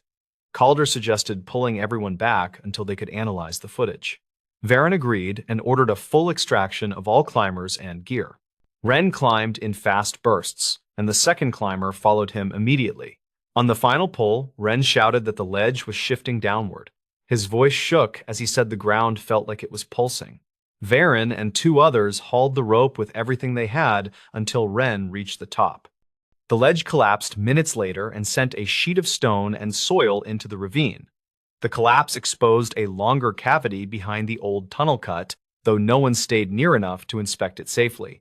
Back at the station, the recorder from the tunnel was dried and cleaned. Audio specialists retrieved a single file with several minutes of sound. The first part held wind noise and climbing calls. The last part caught a higher-pitched voice, saying something about footsteps that did not echo properly. The climber sounded confused and whispered that lights kept flickering below the ledge even though no one carried a headlamp. The final seconds held a scraping tone that rose sharply before the file cut. The note review marked it as unknown environmental sound. Varen stopped the playback halfway and stepped out of the room. Wren asked for the file to be paused and requested that dispatch notify the Park Service about the newly exposed cavity. Calder wrote a brief incident summary and noted that the hikers who made the first call never identified themselves and never filed a follow-up report. The department reviewed the operation 2 weeks later. Every member of the rope team submitted resignations within the same night. Their statements cited unsafe geological conditions and unresolved safety concerns near the ravine. Internal sources claimed several team members refused to discuss the drone frame or the vibration Wren felt on the ledge. The station chief sealed the file, pending a geological assessment that never fully concluded. Calder stayed with the service but avoided that ridge for the remainder of his contract. He later told colleagues that the case felt incomplete because none of the core questions were answered. The hikers vanished. The tunnel extended deeper than any map showed. The recorder held a sound no one could classify. Years later, the ridge remains restricted under a risk notice that rarely appears on public maps. Local staff still mention the night an entire rescue team walked away from their careers after one call that began with a simple report of a figure waving from a ledge. The terrifying Yosemite Trail case rangers still talk about. Rangers in the region still mention this case because the evidence found on that trail created questions they never resolved. The most unsettling detail centered on a series of sounds captured by a missing hiker that did not match any wildlife known in the park. Taryn Wild, a 33-year-old seasonal maintenance worker, visited Yosemite on his day off to hike a lesser-used route above an old granite ridge. His simple plan was to reach an upper overlook before sunset, take several photos for his project log, then head down before the temperature dropped. He checked in with a friend by text around midday and said the trail felt strangely empty despite normal visitor traffic in nearby areas. He reached the ridge around early afternoon and recorded several notes about soil shifts near a cluster of loose stones. His final text mentioned hearing steady pacing sounds behind him, even though he had not seen anyone on the trail for nearly an hour. He told his friend not to worry and said he would be back before evening. That message marked his last confirmed communication. A ranger patrol located Taryn's car in the trailhead lot later that night. Inside, they found his pack with only one item missing, a slim audio device he used while documenting trail conditions for his project. Ranger Helvey Strauss led the search at first light and found fresh boot prints near the ridge that matched the soles of Taryn's hiking shoes. The prints looked steady until they reached a shaded corner where the soil turned softer. There, the tracks split in an unusual way. One set continued toward the overlook, while another set curved sharply toward a narrow run of boulders. Helvey believed Taryn might have stepped off the trail while exploring, but noticed that the second set of prints forced deeper impressions, as if he moved faster with each step. A thin line in the dirt followed those prints and suggested something had been dragged behind him. The team followed the marks until they reached a natural pocket between two high stones. Inside, they discovered Taryn's audio device lodged against a root. It still functioned and held one final recording. The first minute captured wind passing through trees and small rocks shifting under his boots. Then Taryn whispered that he felt followed by someone who kept repeating his pace a moment after he stopped.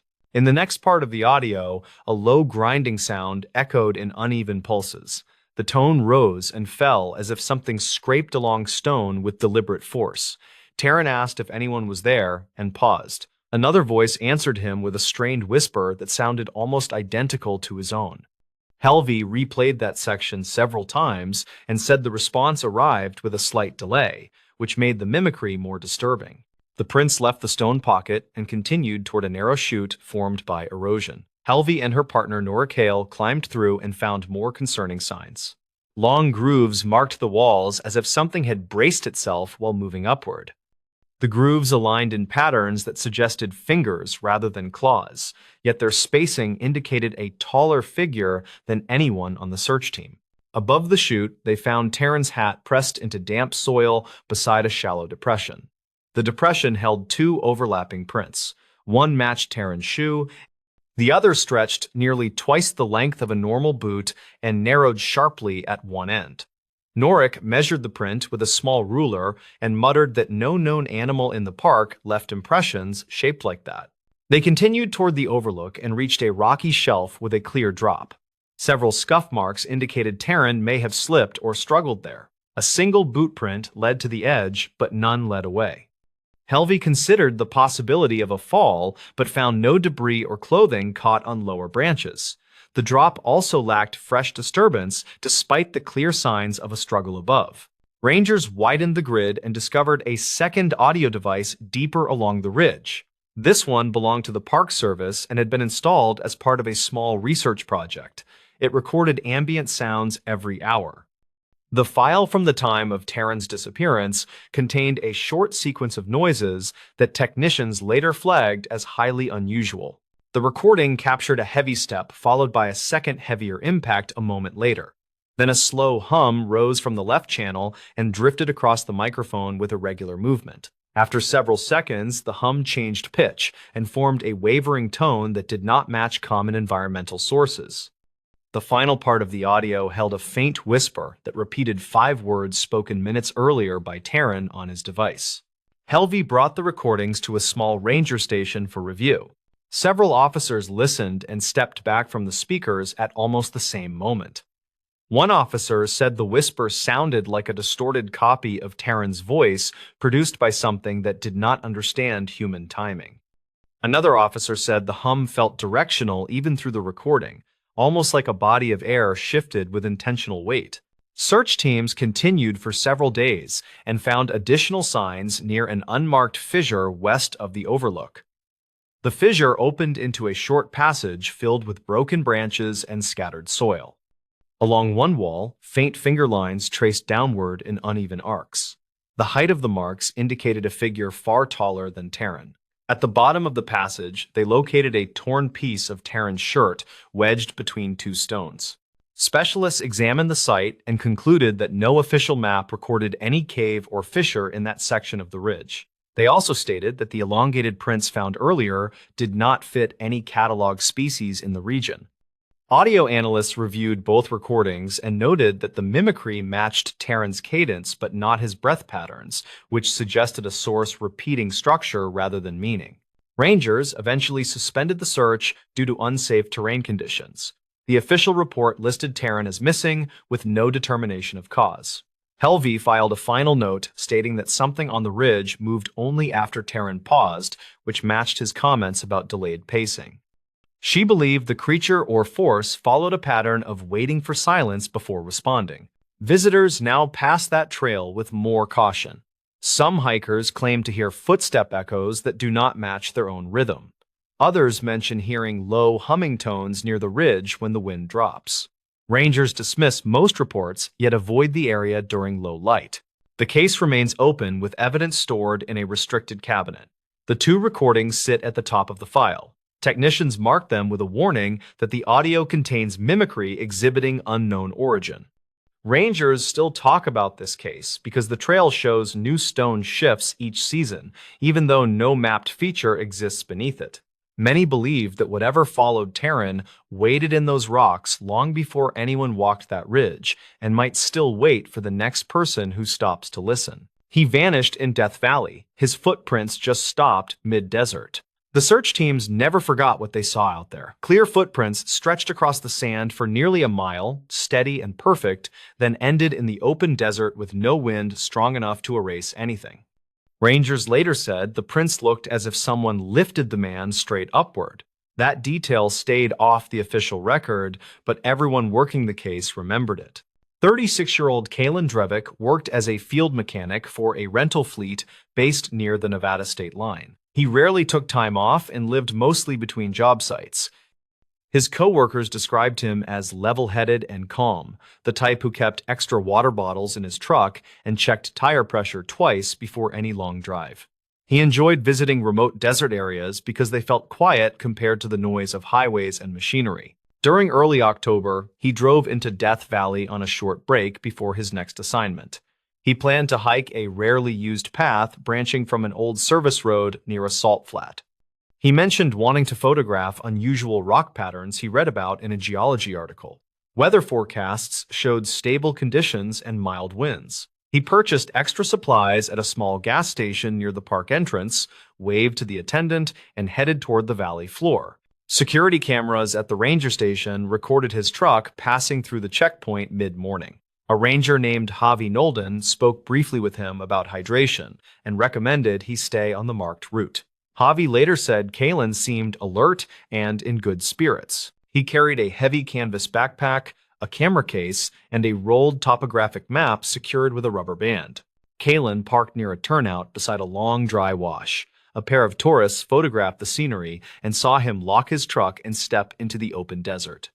They recalled him pausing to study a distant ridgeline before walking toward an unmarked trail, visible only through faint depressions in the sand. According to their statements, he moved confidently and did not look lost. He recorded several voice notes on his phone during the first hour. The audio logs, later recovered, described salt crust patterns, dark stone ridges, and a low humming wind that shifted unexpectedly. In one note, he said the wind felt colder than expected and rolled in waves instead of gusts. He joked that the valley seemed to breathe, then laughed lightly before ending the recording. By early afternoon, his notes showed he had reached a broad, flat area where sand met fractured stone. He described unusual ripples in the ground and said he spotted a line of stones arranged in a rough arc, although he did not know whether they formed naturally. His last clear recording ended at 1:42 when he said he was heading farther toward the ridge. When Kalen failed to return to his truck by evening, a ranger found the vehicle untouched. The backpack he carried was gone, but a spare water jug remained in the passenger seat. Fresh footprints led from the truck in a straight line across the open desert, matching the direction the tourist described. The prints remained sharp because the wind stayed unusually still. The first search team followed the footprints easily. They noted consistent spacing and depth, showing no signs of stress or disorientation. After nearly a mile, the prints shifted slightly east, then straightened again as the terrain leveled. Nothing around the path suggested danger. No drop-offs, no hidden crevices, no signs of wildlife large enough to threaten a person. Then the team reached the place that later defined the investigation. The last two footprints pressed deeper than the previous ones, as if Kalen stepped harder or pushed downward with more force. After those two impressions, the sand remained flawless. No drag marks, no turning marks, no backward steps, and no sign of a fall. The surface beyond stayed completely smooth, untouched by movement. Rangers confirmed the wind remained calm all afternoon, with no recorded gusts strong enough to wipe away tracks selectively. Ranger Javi crouched beside the final prints and examined the sand grains. He noticed tiny specks of darker materials scattered outward from the last step, forming a faint halo pattern. He had never seen that shape from a normal stride. The pattern looked like something pressed downward and displaced the sand in a brief, sharp burst. Search teams widened their grid. They checked the dry wash, the ridge base, and a shallow depression several hundred yards away. Helicopters scanned from above but saw no footprints beyond the last two impressions. Thermal imaging failed to detect anything unusual. Dogs brought from a nearby county followed the scent straight to the final prints, then stopped. One dog circled in confusion, sniffing upward as if scent rose vertically. The handler later said he had never seen that reaction before. On the second day, a volunteer discovered Kalen's topographic map lodged against a small rock formation nearly a quarter-mile east of the last footprints. The map showed no tears and looked as if it had been placed rather than dropped. There were no tracks leading to it. Investigators documented the position but could not understand how the map traveled without leaving marks. Another ranger found a single small stone positioned on a flat patch of sand near the map. The stone sat upright on its narrowest edge.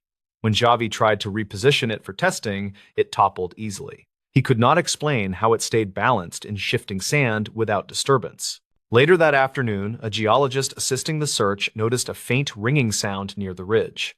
It lasted only a moment, thin and high, like metal vibrating far underground. No one else heard it clearly, and audio equipment picked up only a brief distant tone. The geologist said the sound did not match typical wind harmonics or echoes from nearby formations. On the third morning, a new piece of evidence appeared without explanation. A shallow, circular depression had formed in the sand about 40 yards from the final footprints. It measured less than 2 feet wide and only a few inches deep, yet the edges looked sharply defined. The sand inside the circle felt colder than the surrounding terrain. Rangers recorded the temperature difference but never found a cause. No prints surrounded the depression. By late afternoon, command staff suspended the search. They cited safety concerns and diminishing probability of recovery. Off record, several rangers admitted they could not explain how a man with full supplies, a working phone, and a clear path vanished in a place with no hiding spots. They said the tracks ended too cleanly and the surrounding sand showed signs of displacement without direction. Kalen's family later reviewed the case file.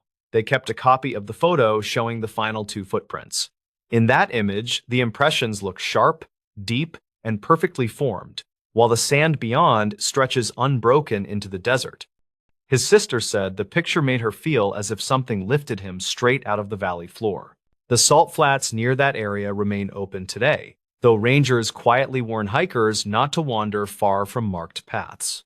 Some visitors report hearing faint ringing during late afternoons, usually brushed off as heat shimmer noise or distant shifting rock. Others claim they felt sudden pressure changes while crossing open sand, like the air thickened for a moment, then released. None of those observations appear in official logs. Kalen's disappearance remains classified as undetermined, with insufficient evidence. The desert around the last footprints looks peaceful and bright under the sun. But those who worked the search say they still picture the sand lying perfectly smooth beyond that final step, holding a silence they could never fully explain. He shouldn't have opened that door. The officers found out why. The officers who handled the welfare check still talk about that night quietly. usually when the station hallways grow empty. Their report labels it as a routine entry with no suspects found, yet the body camera audio tells a different story entirely. At the center of it was Kellen Dorse, 34, a warehouse night shift worker who rented a small duplex near a noisy highway.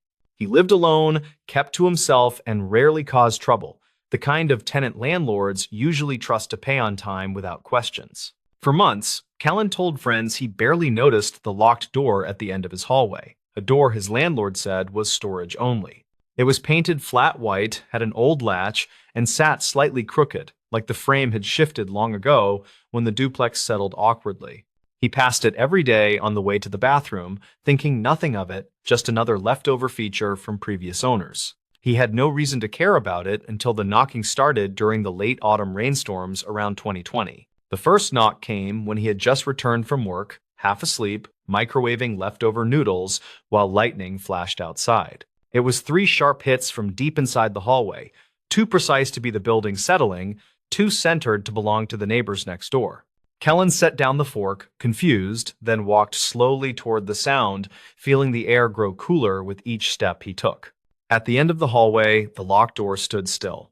No movement, no rattling, nothing except faint drafts from the old ceiling vent. He pressed his ear to the wood, expecting a radio or the dull hum of pipes, but he only heard the distant rush of cars on the highway. Later, he convinced himself it was nothing, telling his coworker the building must have shifted under the heavy wind and cold rain that week. Yet he kept glancing at the door whenever he passed, noticing how the paint around the latch had tiny cracks shaped like scratches. A few days after that first incident, the knocking returned, soft at first, then louder, like someone trying different rhythms deliberately. This time, he set his phone on the hallway floor, recording a voice memo while he sat in the bedroom pretending to ignore the whole thing. 20 minutes passed before the knocking came again. 2 knocks, then a pause, then one higher knock as if from someone standing taller. When Kellen listened to the recording, the knocks sounded clearer than he expected, hollow and too close, like they came from the phone itself. Right between the second and third knock, another sound appeared, a soft rasp that formed 4 recognizable words very quickly. "Do not open that," it said, the voice low and strange, neither loud nor whispering, but spoken right beside the microphone somehow. Kellen replayed the audio again and again, each time feeling his skin tighten, because the timing and tone never changed at all. He knew audio glitches could mimic words, yet this did not bend like static, it snapped into place as clean speech every single time. He saved the file anyway, telling himself he would delete it later when he stopped imagining voices inside walls that nobody else heard. The situation escalated near early winter, when heavy rain flooded the roof and forced the landlord to send a repairman to patch it. While fixing the leak, the repairman kept glancing down the hallway toward the locked door, his eyes lingering there longer than normal. Before leaving, he asked Kellen quietly if the door ever caused trouble, then added that some rooms stayed closed for good reasons. He said it calmly, but his tone carried something like caution, and that stuck with Kellen long after the dripping bucket disappeared. By late week, Kellen's coworkers noticed he looked pale and distracted, unable to focus through an entire shift without drifting. He claimed he was losing sleep, waking often to faint knocks at the same time every night, always coming from the locked door. The voice returned as well, repeating itself more frequently, always telling him the same thing in a tone that sounded tired and insistent. On the last night, before everything unraveled, he said the hallway felt strange, the air heavy, like someone waited behind the door. He remembered sitting with his back against the locked door, whispering promises into the wood that he would not open it.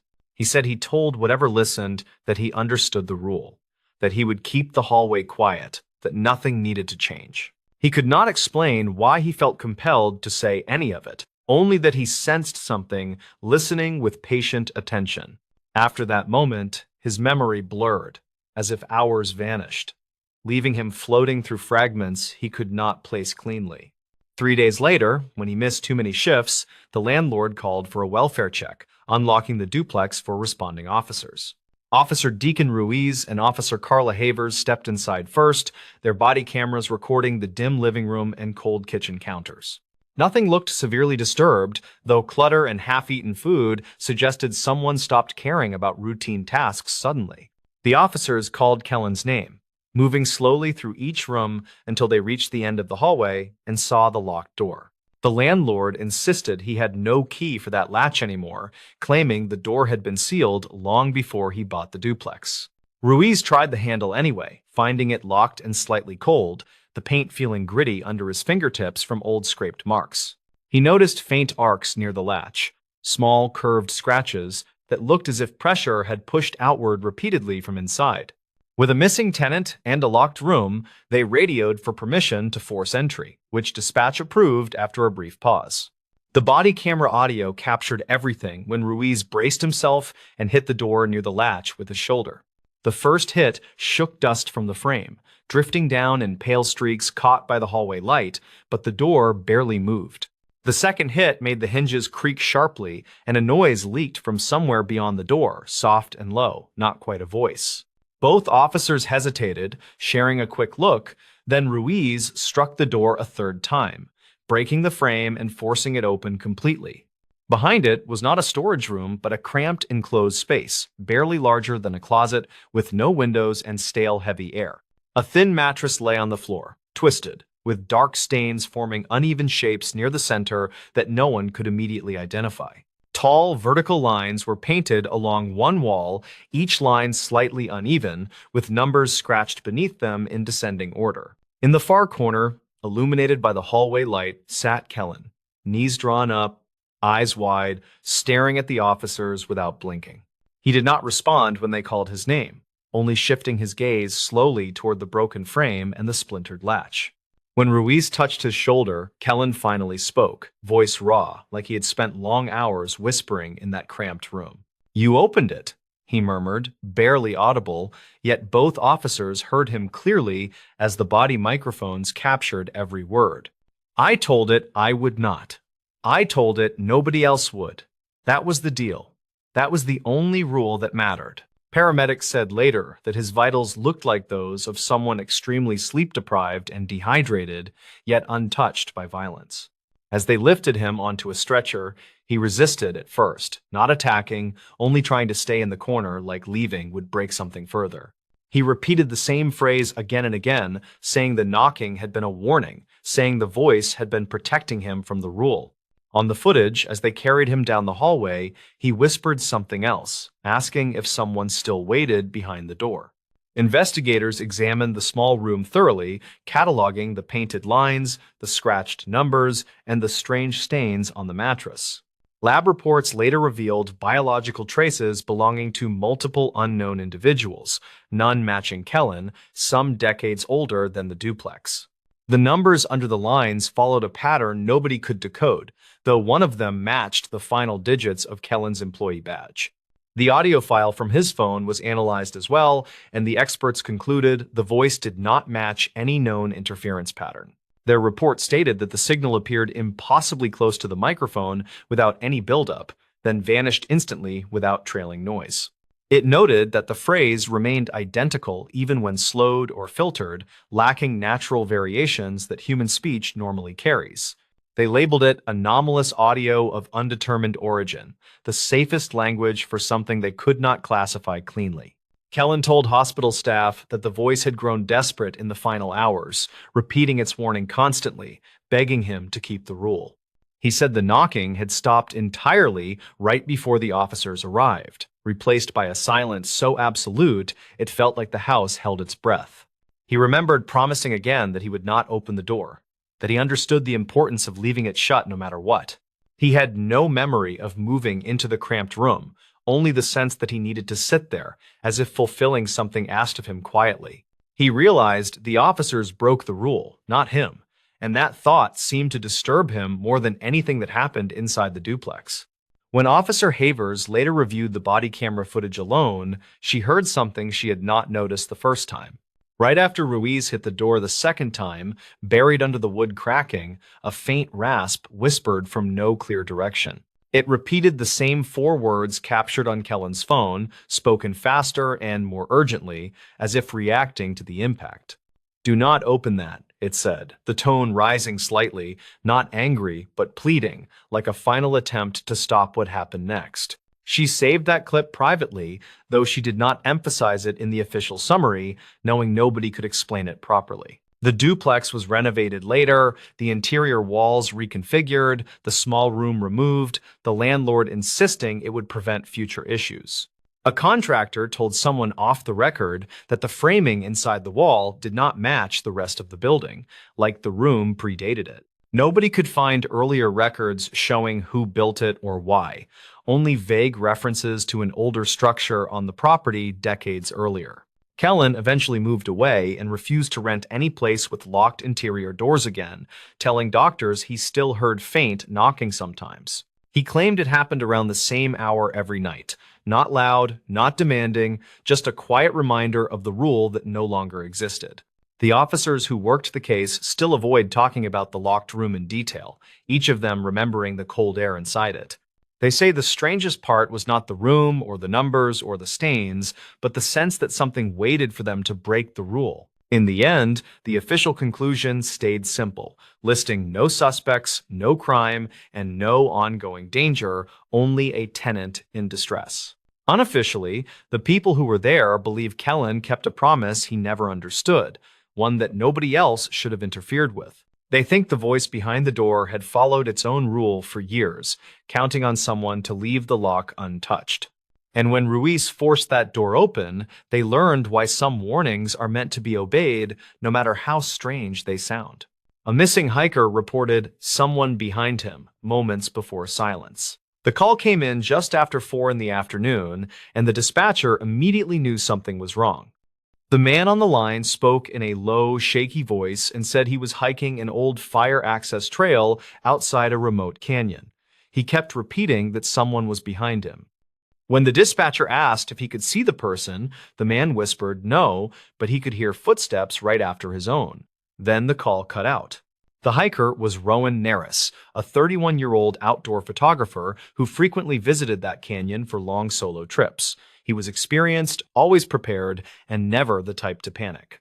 That made his final recorded words much more alarming.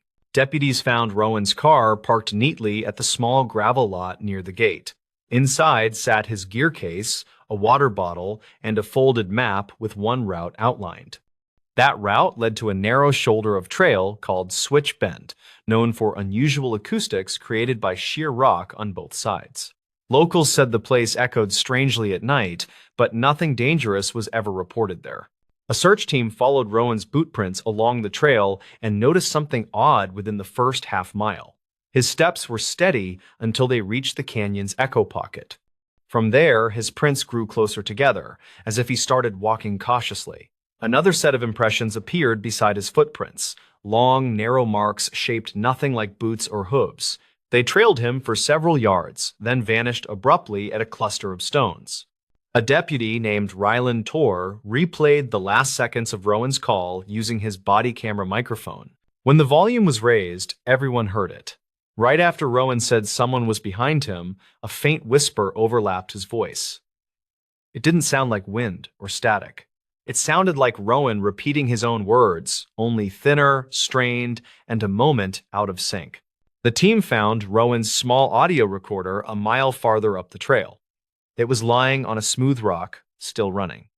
The first part of the file contained Rowan walking, breathing lightly, and occasionally talking into the device about lighting conditions for his photos. Then his tone changed. He whispered that he felt watched, even though he had checked behind him several times. He said the footsteps kept matching him, but always arrived a little late. The next section of audio recorded something moving through brush with slow scraping friction. Rowan asked if anyone was there. A second voice answered him with a faint version of his question, as if repeating his exact sentence in a disjointed echo. Rowan's breathing sped up. He whispered that the voice sounded close, much closer than the footsteps. The final 10 seconds were the most disturbing. Rowan said, "It's right behind me." Then came a sharp inhale from something just off the recorder's mic, followed by Rowan breaking into a run. After that, the audio dissolved into a heavy rush of air, a single impact, and total silence. Search teams found signs of a struggle near a narrow rock slot farther up the trail. Soil had been swept clean in uneven patches. and scuff marks suggested Rowan slipped or was pulled off balance. No prints led away from the clearing. No broken branches, no drop marks, nothing indicating a direction of travel. The only clues sat at the base of the rock slot. Three elongated impressions in the dirt, spaced in a strange rhythmic pattern. Rangers said they were too long for a human foot, but too narrow for an animal. One print overlapped Rowan's last boot mark. Specialists reviewed the audio and confirmed the second voice was not an electronic echo.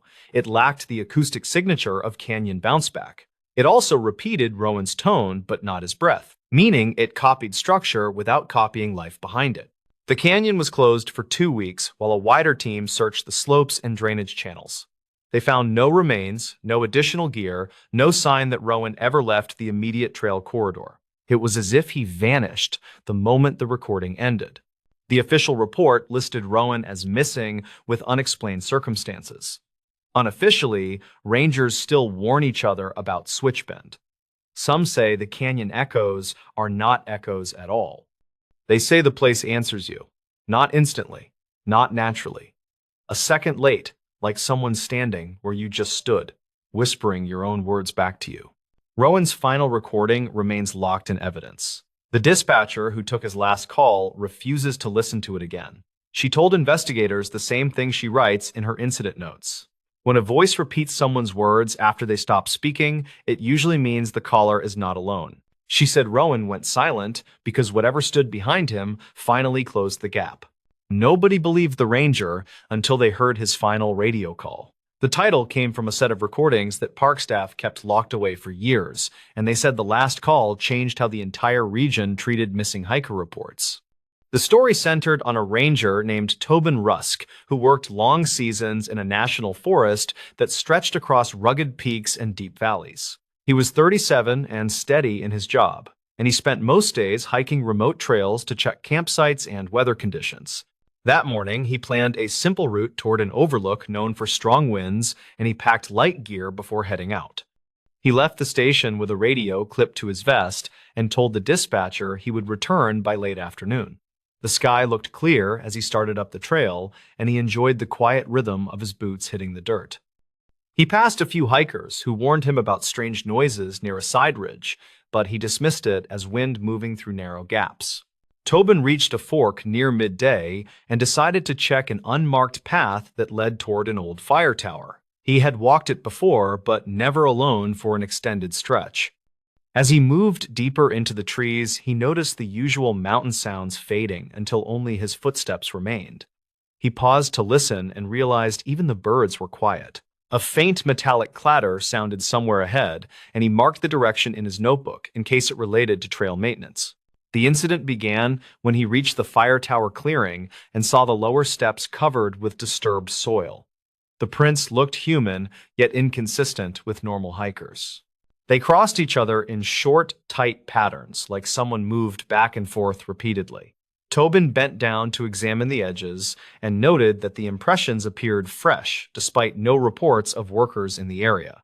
He radioed the station and mentioned possible unauthorized activity, but received only static. He climbed the first few steps of the tower and saw a thin line of fabric caught on a nail, and it looked like part of a backpack strap. The fibers appeared stretched as if pulled by force. He photographed it and stored the fragment in a small bag. When he stepped back down, he saw a second set of prints that had not been there minutes earlier. These prints pointed directly toward the trees where he had been standing, and the spacing suggested deliberate, slow steps. The complication deepened when Tobin followed the new track line for 30 yards and found a circle of disturbed earth near a fallen log. A small metal tag lay in the dirt with the number 14 stamped into it, and he recognized it as an old campsite marker retired years ago. He wondered how it ended up here since the current map showed no active sites within miles. He knelt to photograph it and heard a low dragging sound behind him that stopped as soon as he turned. Tobin checked the trees and called, "Is someone out here?" But no answer came except a faint echo from the ridge. He reported possible movement on the east slope, and this time the radio crackled with a partial reply that ended mid-sentence. He tried again, but heard only wind sliding through the static. He felt pressure settle in his chest as he realized he stood in a place where normal signals should remain clear. He decided to retreat toward the main trail, but kept tracking the prints for evidence. As he moved down slope, he found a torn map with the corner ripped away, and the tear matched the same frayed pattern as the fabric from the tower. The map showed a route that ended near an old service road long abandoned after a landslide years earlier. Tobin suspected someone used the closed road recently because he saw tire grooves half hidden by pine needles. He took more photos and kept moving until he reached a narrow ravine. The investigation sharpened when he heard a short burst on his radio.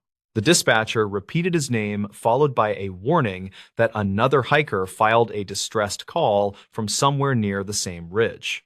Tobin tried to respond, but his radio cut out again. He climbed through the ravine and found an old emergency marker with numbers scratched off. Nearby, he spotted a small piece of foil that looked like the lining from an energy bar, and it appeared freshly torn. He finally reached the abandoned service road and saw impressions on the shoulder that matched the earlier prints. A broken trekking pole lay near the base of a boulder, and the handle had deep grooves consistent with strong pressure. He knelt to examine it and heard a sharp cracking noise from the opposite side of the road. Something moved behind the trees in a controlled, deliberate pattern. It paused each time he stepped. Tobin raised his radio and said, "Station, I need units on the old service road near marker 14, but static swallowed most of his message." He tried again and heard a faint answer that sounded cut short by interference. He stepped back slowly and kept his eyes on the tree line. He saw no clear figure, yet sensed someone watching him closely. The air felt charged and heavy, and a distant thud echoed along the slope. He walked toward the road's bend and saw a collapsed section where the landslide once cut through. Fresh dirt lined the edge as if someone climbed up recently. He scanned the slope and found small shreds of fabric caught on sharp rocks. They matched the same color as the earlier strap. He felt the weight of every clue pressing against his nerves. Whoever moved through the area left signs that did not align with normal hiker behavior. Tobin tried the radio again and finally reached the dispatcher. He said, "There is someone out here copying tracks and moving through the trees," followed by a burst of static. The dispatcher asked him to repeat, but Tobin suddenly froze as he saw a face watching him from between the trunks. It vanished before he blinked. He whispered, "Someone is following me," and the dispatcher told him to return to visible ground immediately. The twist hit when Tobin reached the ridgeline and saw two sets of prints merge into a single path that curved behind him. He realized someone had been mirroring his movement while leaving staggered impressions to confuse direction. He felt a presence close behind, but heard no breath or step. The radio came alive with a final message from the dispatcher speaking urgently. Tobin responded with his last transmission, the one that later convinced everyone something real happened that day. He said, "I see him now," followed by a long pause filled with uneven static. Then he said, "He has my other radio. He is repeating my calls," and his voice sounded strained. The final sound captured a second voice that repeated Tobin's last words in a distorted tone. The line cut out after a sharp impact. Units arrived 20 minutes later, yet they found no sign of him except his vest near the overlook rail. The button came when investigators reviewed the audio and heard the echoed voice clearly repeating Tobin's words. No one dismissed his claims after that. Search teams never found more than fragments scattered along the ridge, and the old service road remained closed. Rangers still avoid the fire tower path near sunset, and they train new staff to respond carefully to mismatched radio calls. They say Tobin's final message remains the strongest proof that he was never alone on that ridge. The case that locals warned the sheriff not to reopen. Old deputies used this title when talking about a file that sat untouched for years, and they claimed the warning came from people who lived near a forgotten stretch of woods.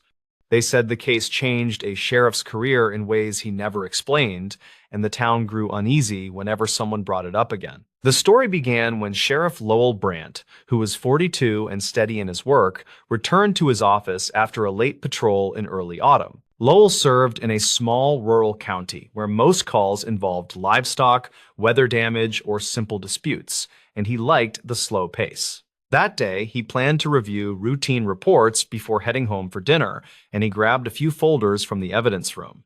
He noticed an old green file tucked behind newer binders that looked brittle around the edges. The label contained a year written in faded ink that read 1999, and a short note beneath it read restricted by prior order. He set the file aside while finishing his regular work, yet his curiosity grew as he remembered stories he heard as a rookie. Several locals once told him never to bring up anything about a missing boy near the eastern timberline, and they warned new deputies to avoid questions about that area. Lowell figured the file might relate to those rumors, and he opened it while the station grew quiet. The first page described a search for a boy named Niall Granger, who disappeared near a trail close to abandoned cabins. The initial report claimed Niall wandered ahead of his older cousins during a family outing, and he vanished near a bend where the trail narrowed beside thick brush. Deputies wrote that they found no clear tracks, and the search lasted 8 hours before shifting to a broader grid. Lowell read that volunteers reported strange noises near dusk, though deputies dismissed those statements as wind moving through the trees. A short line at the end of the page ordered all follow-up reports transferred to sealed storage after a supervisor review. Lowell felt uneasy as he read because the wording looked rushed, and the next pages contained only fragments of interview notes. Witnesses claimed they heard a shout that did not match the boy's voice, and someone reported seeing a shadow between two cedar trees even after the search area was cleared. Those notes ended abruptly without signatures. Lowell thought the case deserved proper closure, so he decided to check the old search site during his next patrol. The incident shift began when he drove to the eastern timberline the following afternoon, and he parked near a gravel turnout beside heavy brush. The air felt strangely still as he walked toward the trail, and he saw the remains of rotting fence posts leaning toward the tree line. He followed the path until he reached the bend described in the old file. He noticed a narrow side trail that did not appear in recent maps and saw faint impressions in the soil that looked different from animal tracks. Lowell crouched to examine the ground and felt something firm beneath the loose dirt. He brushed aside debris and uncovered a piece of metal that looked like an old badge number tag. The number did not match any deputy badge he recognized, and he placed it in an evidence bag. Nearby, he saw a tree trunk with deep vertical scratches that looked as if a tool or heavy object caused them. He took several photos before walking deeper along the narrow trail. The complication grew when he reached the first cabin site, and he saw that someone had removed parts of the old structure recently. Fresh sawdust gathered near the doorway, and footprints circled the foundation. The cabin's interior smelled like old smoke mixed with damp earth. On the floor, he found a torn piece of a backpack strap that matched the description from the 1999 report. He wondered why this area showed signs of recent activity despite being officially unused. As he documented the scene, he heard leaves shift behind him with a rhythm that suggested a careful step rather than an animal. He called out, and a man in his late 60s emerged from behind a cedar trunk. The man introduced himself as Orrin Hale and said he lived on the other side of the ridge. Orrin warned Lowell that the place carried old problems, and he said the search from 1999 did not end the way the county claimed. He mentioned that volunteers found evidence that deputies refused to log. Orrin said one volunteer found fabric near a hollow stump that matched the boy's shirt pattern, yet the lead deputy ordered them to ignore it. He also claimed the search lines were altered on the second day without explanation. Lowell asked why the information never reached official channels, and Orrin said people stopped talking after 2 volunteers reported hearing a low voice near the creek bed. Orrin added that the voice sounded like someone calling out, but not in a normal tone. Lowell wrote everything in his notepad and asked Orrin if anyone still visited the area. Orrin hesitated before admitting that some men from another county had been seen near the cabins recently. He said they came at odd hours and left before dawn. Orrin believed they searched for something buried long before the boy disappeared. Lowell asked if they were connected to the original case, and Orrin only said they knew more than they ever admitted. The investigation deepened when Lowell returned to the station and ran the badge number through old records. The system produced a discontinued listing for a deputy named Marvin Dross, who served during the late 90s. Marvin resigned suddenly in 2000, and no reason appeared in the personnel file. Lowell checked newspaper archives for any mention of Marvin after his resignation. He found a small note saying Marvin moved away and later refused interviews about the missing boy case. Lowell contacted a retired dispatcher who confirmed that Marvin led the second-day search. She also recalled unexplained gaps in the radio log during several key hours. She said the search area changed because Marvin insisted the boy wandered farther than the family believed. When Lowell mentioned the badge fragment, the dispatcher grew quiet and said she once heard Marvin shouting at another deputy near the evidence tent during the search. She never learned what caused the argument. Lowell revisited the timberline 2 days later with a clearer plan. He walked past the first cabin and followed a faint trail toward the creek bed. Near a cluster of moss-covered stones, he found another piece of fabric, partially buried under wet leaves. It looked like the same pattern from the original case notes. He took more photos and marked the location on his map. He then continued toward the creek and saw a small structure made from stacked stones that looked intentionally arranged. Inside the stone enclosure, he found an old flashlight with rusted edges and a small notebook sealed inside a plastic bag. The notebook belonged to Marvin Dross based on the handwritten name on the first page. Lowell read that Marvin searched alone near dusk on the second day and followed a sound he described as a distressed voice. He wrote that he found a small shoe near the creek and placed it inside his pack. Yet that shoe never appeared in the official report. Marvin claimed he felt someone watching him as he moved through the brush, and he wrote that shadows shifted between the cedar trees even when his light remained steady. His final note said he planned to return later without the others, and the rest of the pages were blank. Lowell closed the notebook and realized that critical evidence never reached proper files. He also realized someone likely returned to the scene to retrieve missing items from that period. The twist became clear when Lowell returned to the station and compared Marvin's notebook timeline to the archives. The hours Marvin worked alone matched the same period when the radio log went silent. Lowell confronted the current undersheriff about the sealed file and asked why the case never received a full review. The undersheriff warned him that older residents pressured the office to leave the matter alone because reopening it would expose failures that might damage several families. According to the undersheriff, the search inaccurately mapped the boy's last known position, and a deputy lost track of a clue that should have shifted the entire grid. When Lowell asked about the shoe mentioned in the notebook, the undersheriff said he never saw it and believed someone removed key items before the files were sealed. He admitted that reopening the case would draw unwanted attention to the department's past mistakes. Lowell decided to file an internal request to unseal the remaining pages, yet he received calls from several residents that same evening. Each caller urged him to leave the case alone and claimed reopening it would bring more trouble than answers. One caller said the family of the missing boy moved away because they learned about irregularities in the investigation.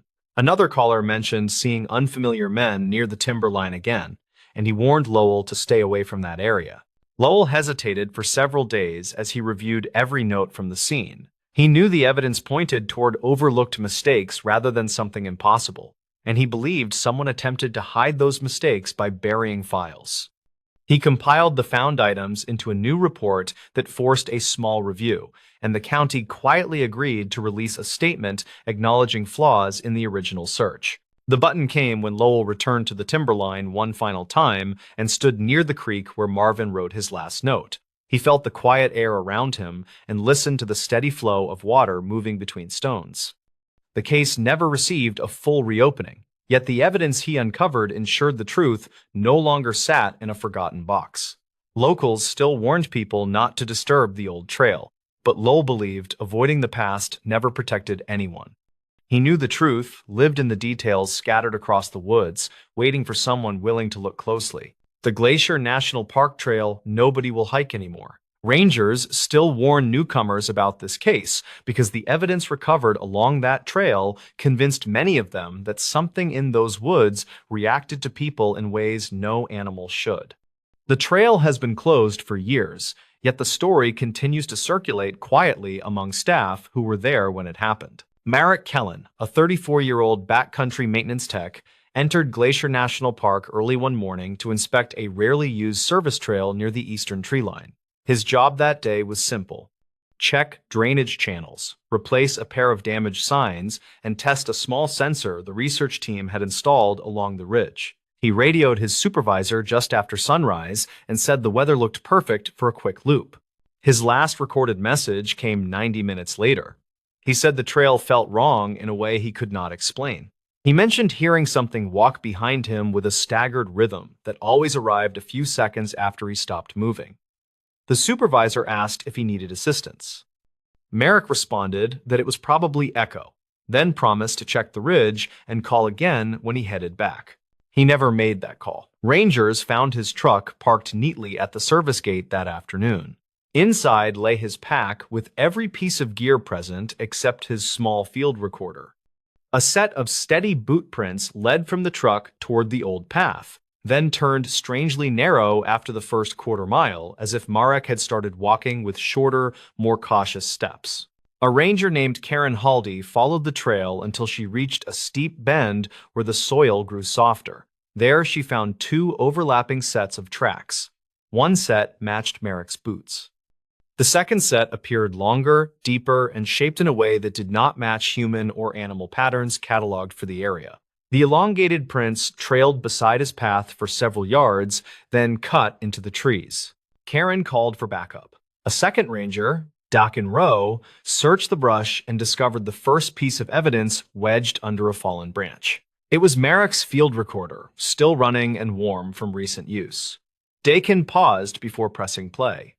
The first minute captured Marek breathing hard as he whispered that something kept following him without matching the sound of normal footsteps. In the next section, a low, reverberating hum drifted across the microphone. The tone pulsed with irregular timing and wavered like it struggled to hold a single pitch. When Marek spoke again, the recorder caught a second voice repeating his words in a strained whisper that arrived a moment too late. Rangers listening to the playback said the mimicry felt wrong, almost like a delayed shadow of speech rather than an echo. The trail beyond that point narrowed between tall stones shaped by old glacial movement. Karen noticed deep grooves carved into the rock walls that looked deliberate. The grooves stood at shoulder height for someone far taller than Marek. A faint metallic scent lingered along the stone, carried by a cold draft that should not have existed on a windless afternoon. They followed the tracks to a small clearing where the research sensor stood half buried in torn soil. The device, which normally recorded temperature and short ambient clips, had captured one alarming file. At the moment Marek disappeared, the sensor picked up a rapid vibration that grew until the microphone overloaded. The vibration held a rising tone before breaking into a harsh clicking pattern that technicians later said did not match wind, wildlife, or human activity. Beyond the sensor, the elongated prints appeared again. This time, they circled a shallow depression pressed into the ground. In the center lay Marek's radio, its casing cracked but still powered. The last message stored on the device replayed automatically when Dakin activated it. Marek whispered that something stood between the trees and copied his breathing with perfect precision, but delayed by a single second. The most disturbing detail came from the final few seconds. Marek said the shape behind him moved without sound until it inhaled. He said the inhale felt too close, almost touching the back of his neck. Then, the recording ended with a sharp shift in air pressure that made the radio speaker distort. Rangers found one final piece of evidence near a narrow break in the rocks. A strip of Marek's shirt had been caught on a jagged edge. The ground leading toward the break showed scuff marks shaped like knees dragging or someone pulled forward while resisting. No prints continued beyond the opening, and no disturbed soil appeared on the other side. Specialists examined the site for days. They confirmed that the elongated tracks did not match bear, moose, wolf, or any known species. They also noted that the mimicry on the recorder lacked breath patterns, which suggested the voice repeated Marek's words in structure only, not in human rhythm. The vibration captured by the sensor carried layered frequencies that normally appear only in artificial testing environments, not in open wilderness. Park officials closed the trail permanently. They cited unstable terrain and rockfall risk in their public announcement, but rangers who worked that case said the closure came from something deeper. Karen filed a final statement saying the prince always appeared beside Merrick's until the last clearing, where they circled him instead. She believed the creature or unknown force followed a pattern of staying just out of view until he stopped walking. Visitors still talk about strange sounds in that region of the park. Some hikers claim they hear footstep echoes that lag behind their own. Others say they feel a breath of cold air on their neck, even without wind. Rangers warn people not to wander near the old service path and never stop for long if they do. The Glacier National Park Trail remains abandoned, with markers removed and the entrance grown over. Those who worked the search insist that something on that ridge moved when people went silent, and that whatever followed, Merrick waited for the moment he hesitated before stepping out of the trees. Nobody believed the Smoky Mountains warning until the incident. Old hikers use this title when talking about a stretch of trail in the Smokies that locals avoided after dark, and they claimed the warning came from a ridge where maps never fully matched the terrain. They said the park staff heard stories for years, yet dismissed them as campfire myths. Everything changed after one incident that forced officials to review notes they once ignored. The center of the story was a seasonal guide named Brannock Hale who worked part-time while studying forestry. Brannock was 30 and calm under pressure, and he liked the quiet rhythm of early morning trail checks. That day, he planned a simple loop through a popular overlook near the Western Range. He left the visitor center with a thermos and a small radio clipped to his pack. His goal was to confirm storm damage reports before weekend traffic increased, and he expected to be back before noon. The air felt cool and steady as he stepped onto the trail. He spoke with two campers heading downhill, who mentioned hearing a strange whistle pattern during the night. They said it sounded human, but repeated in fixed intervals, which made them uneasy. Brannock smiled and blamed wind shifts or distant wildlife. Locals had warned new guides about odd voices near that ridge for years, yet no ranger ever logged anything concrete. He continued along the trail and felt the sun warm the forest floor. The incident began when he reached a junction where the well-marked path narrowed beside thick brush. A new sign marked a detour from recent storms, yet the paper looked older than expected. The corners had weatherware inconsistent with the last rainfall. He crouched to check the ground and found footprints that repeated in a tight looping pattern. They overlapped too neatly to be natural. He radioed the station, but only received a partial reply that cut mid-sentence. As he moved deeper into the detour, he noticed a faint smell of burnt wood mixed with damp moss. He followed it and found a small clearing with a fire ring that looked recently kicked apart. Beside it lay a single boot print facing the tree line. The depth suggested someone moving quickly. He took a photo and scribbled the direction in his notebook. The surrounding branches looked bent in one direction, as if someone pushed through them moments earlier. The complication became obvious when he heard a short whistle echo from somewhere ahead. It matched the pattern described by the campers. 3 short notes followed by a long one. Brannock stepped forward and saw a scrap of blue fabric snagged on a branch. It looked like part of a lightweight hiking jacket. He reached for his radio and said, "I have signs of an active hiker off trail," and waited for a response. Only wind crossed the channel. Brannock followed the fabric trail toward a narrow slope. The ground slanted into a shallow ravine where the soil looked freshly overturned. A broken trekking pole lay half buried near a rock. The fracture marks appeared clean, as though bent under heavy pressure. He picked it up and saw faint letters scratched on the handle that read "Turn back." The words looked rushed and uneven. His pulse quickened as he scanned the area for movement. A faint cracking sound echoed behind him. He turned quickly and saw no one. The forest remained still. He walked along the ravine and found a line of stones arranged in a curved pattern. They looked intentionally placed. At the center of the curve, he spotted a trail marker with the number 6 carved deeply into the wood. The current map did not list any marker with that number on this side of the ridge. He photographed it and moved toward higher ground. The investigation deepened when he climbed onto a ridge shelf and saw a second fabric scrap caught on a thorn.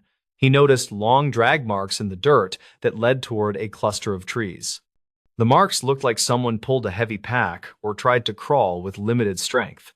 He called out, and his voice bounced oddly between the trunks. The echo arrived a fraction late, as if the sound traveled through a narrow chamber before returning.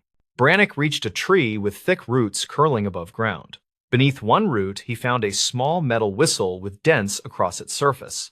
It matched the style sold at the visitor center. He blew on it lightly to test airflow. No sound emerged. He pocketed it and scanned the slope for any sign of the missing hiker. He approached a rock ledge and paused when he heard a faint voice calling from below. The voice sounded muffled and strained. It repeated a short phrase that he could not fully understand. He knelt near the edge and called, "Hello, can you move toward my voice?" But the reply sounded distant. He grabbed his rope from his pack and anchored it to a nearby tree. As he prepared to descend, he heard rustling behind him again. This time, it sounded like slow, deliberate steps. Brannick turned and saw fresh prints appearing in the soft dirt leading directly toward him. They formed in steady intervals as if made by someone walking, yet no figure stood nearby. He felt the air tighten and backed up slowly. He radioed the station with more urgency and said, "Something is wrong on the ridge. I need support now." But the signal faded under a wave of static. He clipped the rope to his harness and prepared to descend anyway. He lowered himself a few feet before stopping. The voice below repeated the same strained pattern. It sounded oddly rhythmic now. He called, "Can you yell your name?" And the reply matched his exact tone but repeated the word name in a distorted echo. Brannick froze as he realized the voice did not belong to a trapped hiker. It copied him perfectly, except for an uneven quality buried under the sound. He climbed back up and scanned the ridge. The forest felt unnaturally still. The prints behind him shifted direction. They now pointed toward the ravine rather than the ledge. He followed them with careful steps and felt an uneasy pressure on his chest.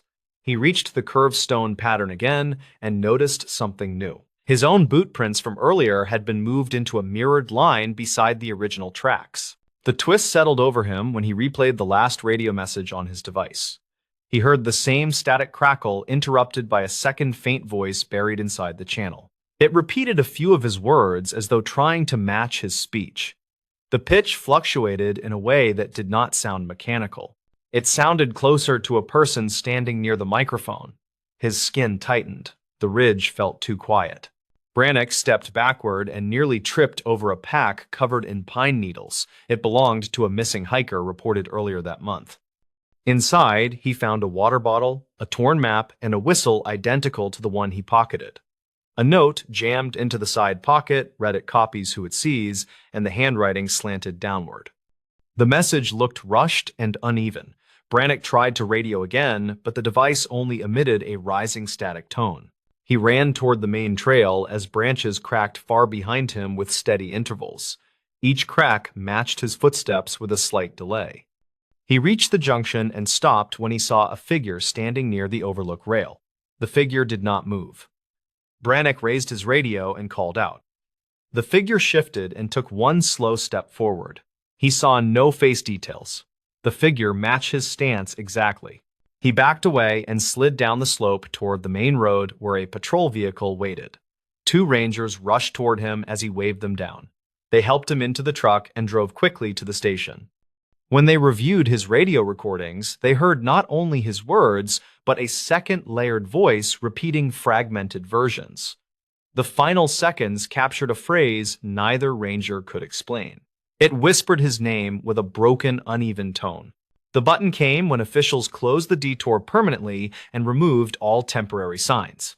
Rangers placed new warnings at the trailhead, though they never described the full details publicly. They said the Smoky Mountains held pockets of strange echoes from the terrain, yet Brannick insisted it was something else. People still hike that ridge, but staff tell newcomers to ignore whistles that repeat in fixed intervals. They say the mountain returns sounds that never belong to the wind.